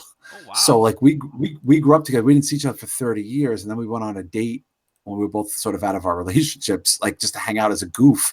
And next thing I know, we're getting married and living together and raising our children. So it was just like one of these things. So they're kind of, yeah. We were like, we didn't see each other for, I think it was 24 years. I don't mean to get too personal, but like, how did you find each other? Like, was it like a Facebook? Like, hey, I went to high school with such and such, and yeah, it was like things? Yeah, it was one of those. Well, the thing is like I owned a business in Brooklyn and I worked on Wall Street. So I owned a comic book store with one of my other brothers. And so I would work my store at night, but I worked Wall Street during the day and that would be there on the weekends. She heard about the store, I guess, from MySpace at the time. And my brother made my brother in the Wayback Machine. My brother Mike, who also has a podcast called Necromantics. It's a horror podcast. It's pretty awesome. He got a message from her on MySpace, and I wasn't on MySpace. I was like, whatever, I don't care. He's like, dude, your ex-girlfriend like wants to come see the store and blah blah. I go, her? I haven't seen her in like 20-something years. She comes to my store on the one day that I'm not there, right? The one day I'm not there. Leaves a message for me. I call her. I'm at like a park in downtown Brooklyn, and she had just ran that park, a happenstance. And I'm like, oh, I'm in the park walking my dog. She was like, I just ran that park. I was like, holy shit, you want to meet up? And I'm with somebody at the time, and she's married, obviously, at the time. And we just to say hi, like I just want to say hi and say what's up, blah, blah. Years go by. That was the closest we came to see each other. And then it's like, hey, I'm getting divorced. I'm coming to Brooklyn. I just would love to get a drink. I was like, you know what? My girlfriend's moving back to Texas. She's not here now either. Maybe we'll just get a drink. It's like Thanksgiving or whatever the fuck it was. And that was it. Like nothing. And prior to that, I hadn't seen her in 24 years. And I spoke to her maybe 2 times on the phone. That's crazy. So, it's just really weird. It just clicked. It was just like, yeah, this is totally cool. This is like the 80s all over. I love the 80s so much that I married it. And So yeah, that's how I ended up living in Albany instead of Manhattan. I just looked up. MySpace is still a thing. Totally still. Is it really? Yeah, I guess so. I was like, I wonder if MySpace is still, because I had a MySpace back in the day. I didn't. I never did. And I was like, I wonder if that's still around. And sure enough, there it is. It's still there. It looks nothing like I remember it. Really? Doesn't Justin Timberlake doesn't Timberlake own a piece of MySpace, or am I making that up? He does. No, I think he does. I think you're right on that. He does. He does when they sold it. Yeah. I think who's on there? Like, what? Dude, wouldn't it be cooler to be on MySpace right now than Facebook, though? Like, just wouldn't there be like kind of a fuck you factor to just be on MySpace? I'm going the other way. I think I'm gonna make one again. I wonder if I can. Really? I think I can still. I wonder if I can still sign in. Oh my God. I vaguely remember my store had a MySpace. That's all I remember. I vaguely remember going on there. And then like I was looking up chicks. Like I remember looking up chicks when I was on there. And that was it. I just wanted to see who got fat. But I gotta ask real quick. I know I know we want to get you scooting, but what is it like owning a comic book store? Is that as stressful as it sounds? Yeah. I mean, like, well, here's the thing, like Kevin Smith? No, but I have, if you really want to know a story about that, I can tell you.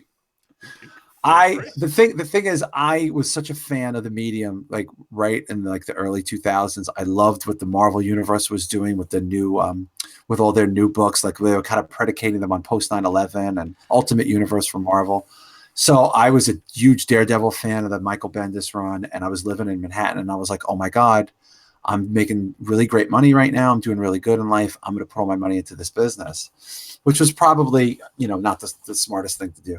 But I put my money into it. I was in my early 30s. I was making great, great dough. I was living in the city. I moved back to Brooklyn, and I broke up my marriage at the time. I broke up, but I still had the store. The store wasn't doing great. It was going up and down. But I had a Wall Street job, so my commitment was always to my real job. You know what I mean? Right. I wasn't using my store to eat. If my store lost money, I had a job. I could live. Right. So I was okay. So I think that kind of hurt my business, but I ended up getting someone to run my business, and then we ended up being in a relationship together for many years. And she ran the store for me while I worked. So we're at Comic-Con a bunch of years ago, and my girlfriend, she's much younger. She was very pretty, and I was actually a very heavy guy at the time. I was very fat and very out of shape and smoked a lot and all this other shit. I was very unhealthy. So we're at Comic-Con, like we always are in New York, and she gets approached by a guy and a girl, and she's like a very hip chick. She's got a lot of tattoos, real pretty, and they're just rapping with her because she had a vendor's badge, and they're like, "Oh, what do you?" And she's like, "No, I manage a store with my boyfriend." Blah blah blah. So next thing I know, another guy comes over, and they're having this long talk with her, and they're like, "Hey, they want to take a meeting with you and your brother and me." They go introduce themselves. I don't remember their names. They give us cards and they say, "Hey, we're working here on behalf of Kevin Smith, and Kevin Smith has a great idea. He wants to do a reality show based on a comic book store. And I got to tell you, just based on meeting you guys, we think you would be a really, really great catalyst for this show."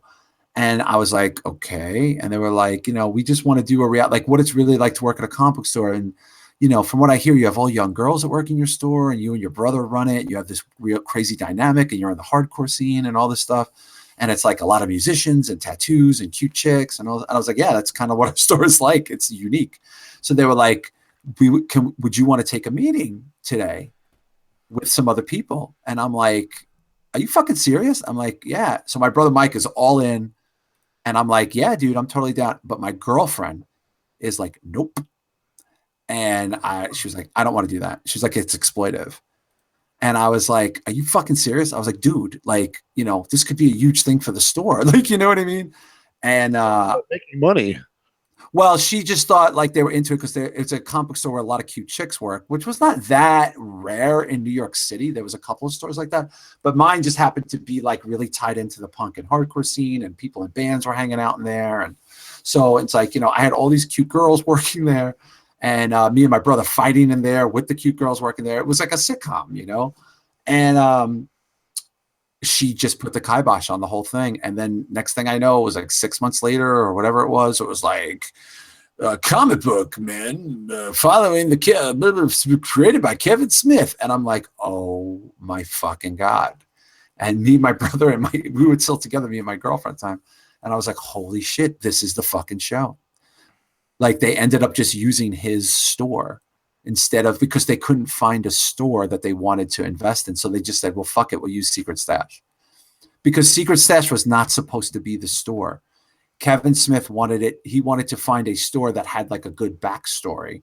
And they thought my store would have been, we were in Park Slope, Brooklyn, which was like the hippest neighborhood in the world at the time. Again, cute chicks, tattoos. It was like, you know, the tattoo shows were getting very popular at the time. So there was a lot of like tattoo kind of overtures there. And it was just, I wanted to do it so bad. And I'm glad we didn't do it. You know what I mean? Because I think it would have been a little embarrassing. It was just kind of like maybe too much exposure. You know what I mean? Like I was in the middle of a divorce and it was just like, here I am with this much younger girlfriend on a comic book show. Like, you know what I mean? Like it would have been weird. It would have been a kind of fucked. It would have broke the fourth wall of my life pretty badly because a lot of people at my real job didn't know a lot about my personal life in that level. Like they knew I owned a store, but they didn't know I was like covered in tattoos and had a, you know, girlfriend 13 years younger than me living in my house, running my store. So, Comic Book Men was like, they were literally, it was supposed to be, my store was called Brooklyn Monster Factory. And they were at Comic-Con. The whole purpose of them being there was to find the store, to find people, like, you know, to invest into this idea that Kevin Smith's company had. And I never even made it to the meeting with Kevin Smith. And it's fucked up because he's like one of my favorite people. Like, you know, he's like East Coast guy, my age, love his movies. I think he's a really talented dude. So yeah, it's like, it was my claim to fame there. It's really, really funny. So Noah in the chat wants to know what kind of punk bands you're into. I'm more of a New York hardcore guy. So all the classic New York, I've been going to hardcore shows since like the 80s. So my whole family's synonymous with that, making records in the hardcore scene, playing tours, and like old school New York hardcore from the 80s is sort of my wheelhouse. It's kind of turned into an interview, but how do I get your life? You know, you honestly, my wife how gave fat, me the dirtiest fucking look you've ever seen. How fat and irresponsible do you want to get? Like, do you want to be like really fat and irresponsible? Because I'm halfway there. I'm halfway there. Well, no, I was pretty bad. I didn't even let people take pictures of me for like 5 years. No, I refused to be photographed. About Kevin Smith because the show Comic Book Men was supposed to be his store because he used to own a comic book store, and I just asked if, and they were. That's not a bullshit. That's not a bullshit story either. Oh no, I'm not saying it. I'm just saying that's a crazy kind of like coincidence. Like when I said Kevin Smith, I just said that purely out of funsies watching his store. After I'll tell you the God's honest truth. I tend to not tell that story because I think it's a little bit of a sore subject with both my brother and probably my ex-girlfriend, because it was a very, like, that time period was very stressful for us in our life because, you know, we were trying to survive as an independent comic book store in a market that was very big, you know, and the movies were really sort of taking over, but we also were getting squeezed by like these much bigger stores in Manhattan, and, you know, where all the big, like the Comic-Con, we saw Comic-Con grow. Like I've never not missed the Comic-Con in New York, and to watch it just grow into this monster, you know, and now to be on the outside looking in, and I'm like, I'm going to a Comic-Con next week. Actually, I'm taking my kids to one up here. We don't get Comic-Cons in Wisconsin. Oh, you don't? No, not really. Really? Oh, that sucks, dude. Yeah, there's one, and it's not Comic-Con. Go to the small ones though. You know what? Just go, just because it's fun, man. Like, you know what I mean? Like Madison, but it's not a Comic-Con. It's something else, but it's tied. Is it? Yeah, but dude, it's fun. I mean, like if you like the even if you like the medium a little bit, you just appreciate all these things. Don't get me wrong. I'm Marvel, Star Wars. I mean, for fuck's sake, my fucking channel's named the goddamn Wookie. Yeah, I thought that was just a typo. I thought it was supposed to be the Cookie Channel. The Cookie Channel? Yeah, we bake all sorts of cookies here. Chocolate chip. No, it's dude, you know what's funny? Dude, you know what was funny? I was saving that Kevin Smith story for my solo show. Oh no! I'll edit it out, maybe. No, Nobody don't edit it listens to out. this No, show. don't edit it out. No, Nobody don't edit it listens out. to it. Well, we're I'll live. retread it. I'll retread it on the solo show, but You'll definitely get more listeners over there. There's I nobody. would.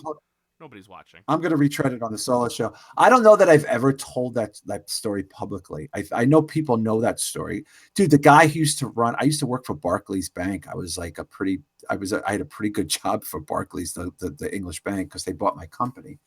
And I remember telling that story to the head of U.S. operations. And this is a guy who was in charge of like thousands of people, makes millions of dollars.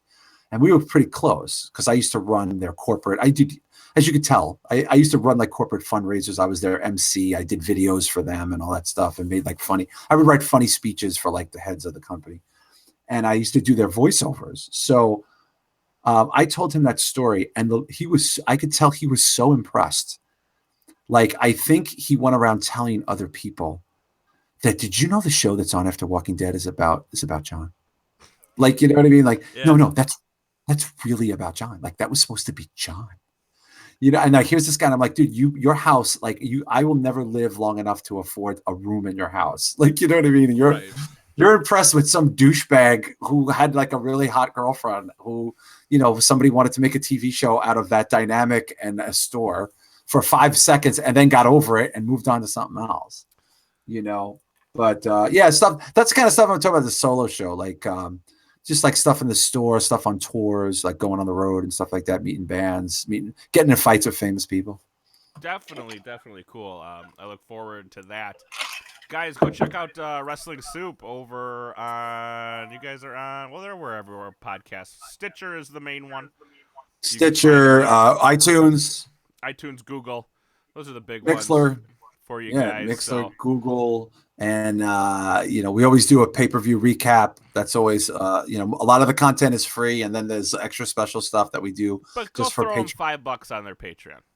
It's well worth $5 gets you the soup kitchen, man. I mean, the $5 gets you some shit. There's a ton of stuff on there, and we're going to be adding more content. You know, now that we've been doing it for a while. I think I'm doing a solo show soon. I'm not really sure, but when I do, I'll definitely give you guys a heads up. Yeah, you for know, sure. Topics will be a little outrageous.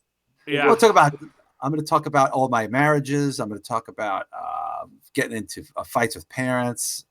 A lot of it's going to be getting into arguments with people, like, which is funny too, because I'm just like a goofy dude. I never get into fights, but I get into like arguments with people. I think because I look like a guy who gets into fights. Those are the best. No, but it's like I look like a guy who fights, and I don't fight like ever. Like, you know what I mean? So it's like I'm told I wouldn't have pinned you as somebody who gets into a lot. I mean, maybe verbal fights, but never. In middle age.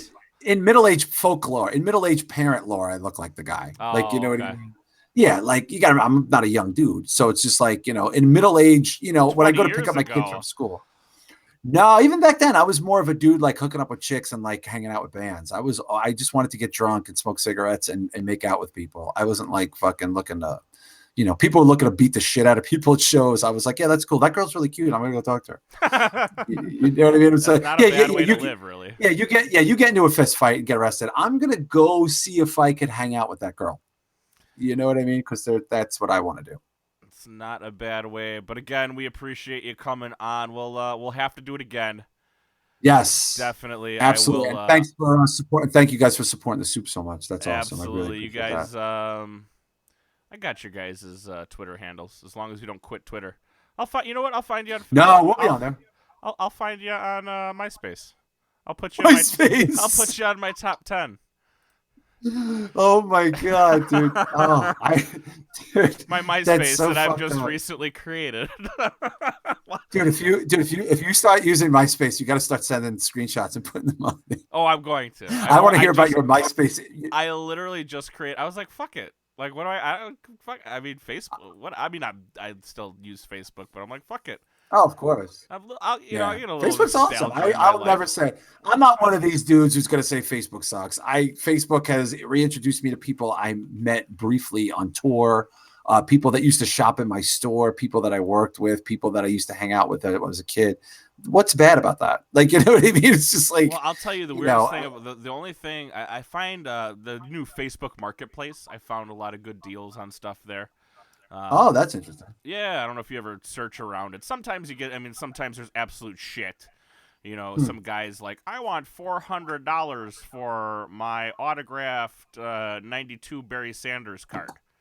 When you can go online and clearly see that they go for about 60 or whatever, Yeah, I'm not going to be one of these people, dude. I would never say. I mean, I know people bitch about that shit, but you know what, dude? Like, it keeps us in contact with so many people from the show. It's just like, well, of course, it's like we need the fucking medium. You know what I mean? Right. Like, what are we going to do? How are we going to keep in contact with everybody? The one thing I was going to say is the only thing, as of recent for me, anyways, MySpace has been keeping me up to date with who's died from my high school, which is a crazy thought. Mean Facebook? Dude, what are you, 30? How are people dying from high school? Well, we had one kid who overdosed on coke, so that's a thing. We had a couple kids actually had like leukemia and cancer later in life. Oh, Jesus Christ! I mean, that's a very different scenario. A couple kids in my class actually had heart attacks. Believe that or not. What? Yeah. 30? Yeah. Just this is a couple years ago. So you're talking 28, 29 having heart attacks. Jesus Which Christ, is a crazy dude. thought, because I was a big guy in high school, and I'm still a big guy now. It's like, I haven't had a heart attack yet. What the fuck's wrong with me? Well, why not it's genetics. But yeah, a couple heart attacks. So a lot of people from my high school have been passing away as of recent. Well, Wookie, if you apply yourself and you keep not eating right, not dieting and exercising, you'll get there. I keep trying to. I drink a lot of energy drinks. I've never even had a single energy drink. Oh God, I have to. My son has autism, so I kind of. I've never had one. I've never had a cup of coffee. Basically, so I've never even had a cup of coffee. You've never had a cup of coffee? The God's honest truth, I've never had a cup of coffee. No, I'm a weird guy. I have very particular food stuff. I used to be almost obese, so like I smoked a lot. So I don't do any of that anymore. But like, my thing was I would eat massive portions of food at all meals. So like, that was how I got so heavy. I wasn't eating so much junk. I was just eating pounds of food I liked at every sitting of every meal. So while other people were like, Monster Energy drink, that's awesome. I'm like, yeah, that's great. I'm just going to have this whole 2-liter bottle of fucking Diet Coke with my lunch. You know what I mean? Like that sort of shit. Like I like soda and I like chai lattes and shit like that, but I drink tea. That's from singing for like 20 years. I always just had tea all day long. So what did you I never had coffee. To drop all the weight then? Massive amounts of cocaine, just like rails the size of a football field. Something tells me that's legit too. No, I've never touched cocaine. Oh, well, at least not in this century. But what I just stopped eating. I started myself. The Whitney Houston diet. No, I stopped eating. I didn't work. I was like, first I stopped with the eating. And when I saw results, I said, okay, then I'm going to actually start exercising a little bit. And then the smoking was like the last thing. It took a really long time for the smoking. That was the tough one. I'm trying to quit the smoking. That's a tough one, bro. I'll tell you what, I got to tell you though. And I know people say this shit and believe me, I'm not, physically fit Phil over here. I'm just a guy. I lost a lot of weight.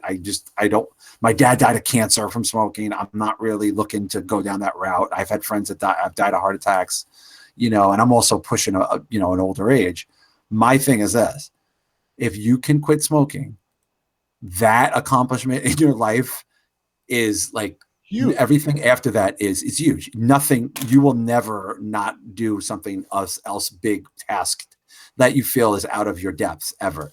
Because I had already lost about 70 pounds and I still couldn't quit smoking. Yeah. And everybody was a tough one.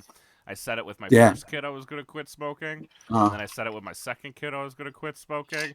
Now I got a third one on the way and I'm like, I'm going to quit smoking. Oh my God. You have so many reasons. But you got, it's you just have to find that one thing. And honestly, for me, I'm going to be perfectly honest with you. Even when my father was sick, still didn't quit. Yeah. I quit for a girl because I had met a chick that I liked and I was kind of just coming out of a crazy relationship with a fucking psycho. And I was like, oh, this is an adult. This is what happens when you date adults. This is cool. And then I mentioned something about smoking. She's like, you don't smoke, do you? And I was like, yeah, sometimes, which is a total lie. I smoked all the time. And she was like a chimney. And I was like, I took like 3 showers just to get the smell off me before I went out for dinner with this girl. Like I was like that. And she was like, oh, I'm really not into the smoking thing. I'm just not. I was like, I can quit. It's not a big deal. And she was just like, well, why haven't you quit before? I was like, I don't know. I don't really smoke that much. I was like, but I'll totally quit. And I remember it was like a random like Tuesday or something. And I had like 3 cigarettes left. And I was like, I guess these are the last 3 cigarettes I'm ever going to smoke. And I was a Marlboro Reds dude. And I sat in my apartment. I smoked in my apartment. And I was like, I think this is it. And then the next day I didn't buy. And that first couple of weeks, I remember St. Patrick's Day was like 2 weeks before that. And I thought, that's where I'll fall apart because I'm going to go St. Patrick's Day and go ballistic and get cigarettes. But I didn't do it. And then I was like, oh, I think I could do this. This is huge. And then and it was really over that, like, you know what I mean? And then of course it morphed into like a lifestyle, but like, I'm not saying that you got to find a side piece and, you know, quit smoking. I'm saying that you got a piece and quit smoking. And I'm going to tell my wife, John Draper told me to do it.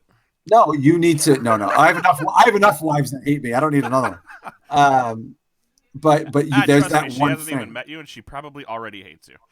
There's that one thing. Like it could be a day literally that you wake up and you start coughing and you go, oh my God, this is some bullshit. I don't want this. Like, you know what I mean? It could be sitting around with your kids one day and going to get up and being like, oh man, I feel fucking lightheaded. I thought it was my mom dying. And I thought that's what it was going to do me in.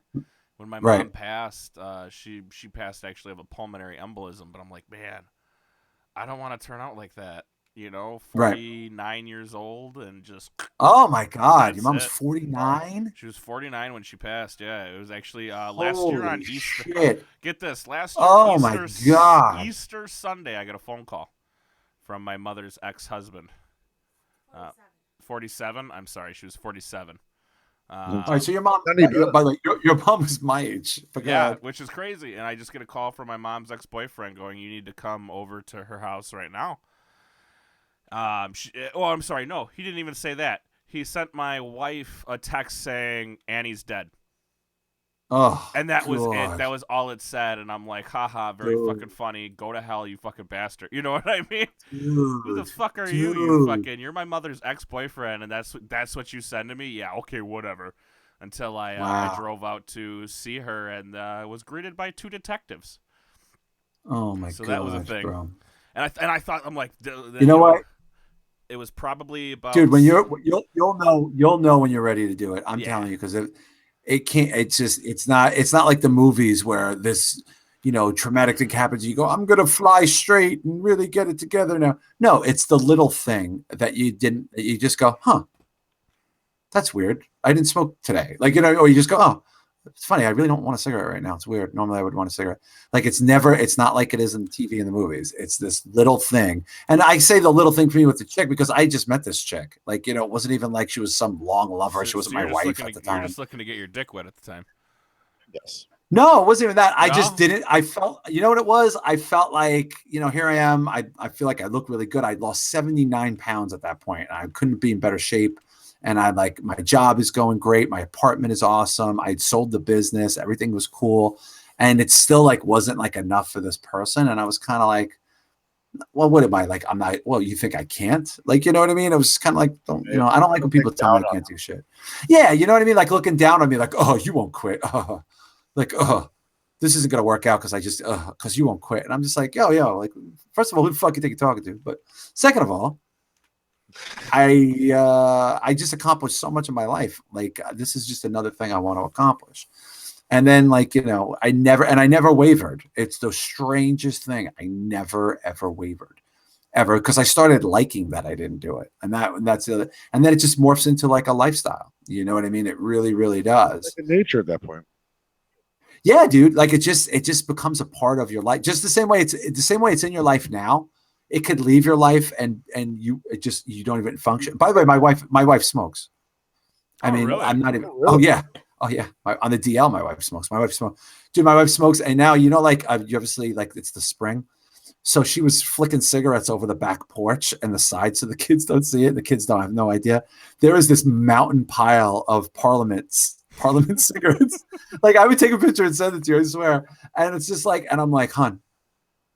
The fucking winter's over. Like all the snow's gone. You got to clean up all these cigarette butts. Seriously, like what the fuck are you doing? And every time I walk by it when I'm in the backyard, like with the dogs or whatever, I'm just like, there's that pile of cigarettes. Like, you know what I mean? Like, you know, it's like and like my wife is like a really healthy person. It's just like this vice she just she goes back to all the time. You know what I mean? But dude, man, you'll get there, bro. I'm telling you, you're also a young enough guy that you could quit. You know what I mean? And you know, it's not gonna fucking fuck you up. I just gotta get to it and just fucking do it, I think is my main thing. I just gotta do it, you know what I mean? So yeah, and by the way, don't psych yourself up to do it. Like, wait for that one little moment where something pops in your head and you go, huh, that's weird. Like, you know, like, oh, I just don't like that. I'm coughing so much today. You know what I mean? Like, remember you had that morning cough, dude, like to get rid of that. Yet, which is weird. I've been doing this. Oh, see, but I was a lot older than you though, bro. I was already like 40 years old at that point. Yeah, I've been doing this for like 15 years. Yeah, 15 did your mom smoke? Yeah. Yeah, she didn't actually start until she got divorced from my stepdad.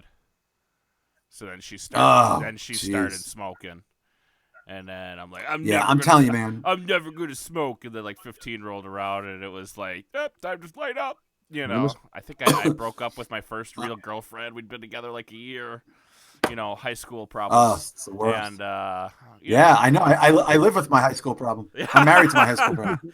It's just like high school problems, and then I fucking at 15, I had my first fucking. I got drunk and fucking smoked cigarettes, and I thought I was the coolest shit on the block. Oh yeah. And well, also the world's very different now than we were kids. Like, you know, that's not gonna be your kids. It's not gonna be my kids. It's so frowned upon. Like, you know what I mean? Right. It's and it's great that it is, but it's also kind of a little over the top. You know, like my wife is so scared of the kids finding out. Like, you know, it's like finding out she's a Nazi or something. Like, she's so afraid of them finding out. And I'm like, dude, it's not that big of a deal. Like, it's really not. It's really not. It's not. But in her mind, because of how projected it is in their heads at school and all this stuff. And they're at my dad's funeral and my dad died. And we were very much like, my dad died from smoking. Like, you know, like he didn't die. Like, yeah, he had cancer, but he died from smoking. Like, if he didn't smoke, this wouldn't have happened to him. And by the way, their paternal grandfather, I think, died from that as well. So it's just like, you know, now they have all these images of like all these dead men from smoking. I can only imagine, like, if they caught me or her smoking in the house or smoking in the backyard or something, they would be fucking devastated. Like, you know what I mean? Like, they associate it with like cancer and death. Like, that's it. Like, they don't know how else to process it. And it's kind of because circumstances are, those are the people they were exposed to that did it. You know what I mean? Or that do it. So, you know, of course I'm saying all this, but watch in like 3 years, I'll catch one of them smoking in, like, you know, in front of the house or something. And I'll have a fucking shit fit. And then you'll kill them. No, I'll just insult them to the point where they'll want to wish they were dead. Insult them. Oh, but again, it's been great having you on. We'll have to definitely do it again. Definitely very soon. I'll be in contact. We'll get you on. Of course. One of the Spreaker. We'll do one of the Spreaker exclusives. Get you on there. We'll just, you know, hey, fuck it. Maybe we'll just shoot the shit for fucking 2 hours. Yeah. Who knows? But and guys, who knows? Maybe when I do the solo shit, if I end up doing it, maybe I'll start pulling some guests in there. Because one of the things I did want to do was bring like some people in every now and then. It was just like, I mean, this is all pie in the sky till it actually happens. You know what I mean? But, right. You know, I was thinking of bringing some fun people, like different people to bounce some shit off of. If you build it, John, they will come. Well, it's, you know, I got to talk to the powers that be. You know what I mean? I got to talk to my 17-foot Asian boss and see what's going on. Is he really 17? This is you know, it's funny. People ask me that, and yes, he is. Wow, he's crazy. 17 feet. I've only ever seen him. He's like a Macy's Day. He's a Macy's Day Parade size. Oh my God, that's, you know, he's got 14 people underneath him, getting him in and out of the house every day. Very like, you know, nice. just on strings. Oh. But yeah, we'll see how that goes, man. But yo, keep in touch. Yeah, absolutely. And thanks to everybody in the chat. But guys, go check out our sponsors, Gamefly Audiobook, Audible. You guys can find those down in the description below. Patreon's down there. All the fun stuff is down there.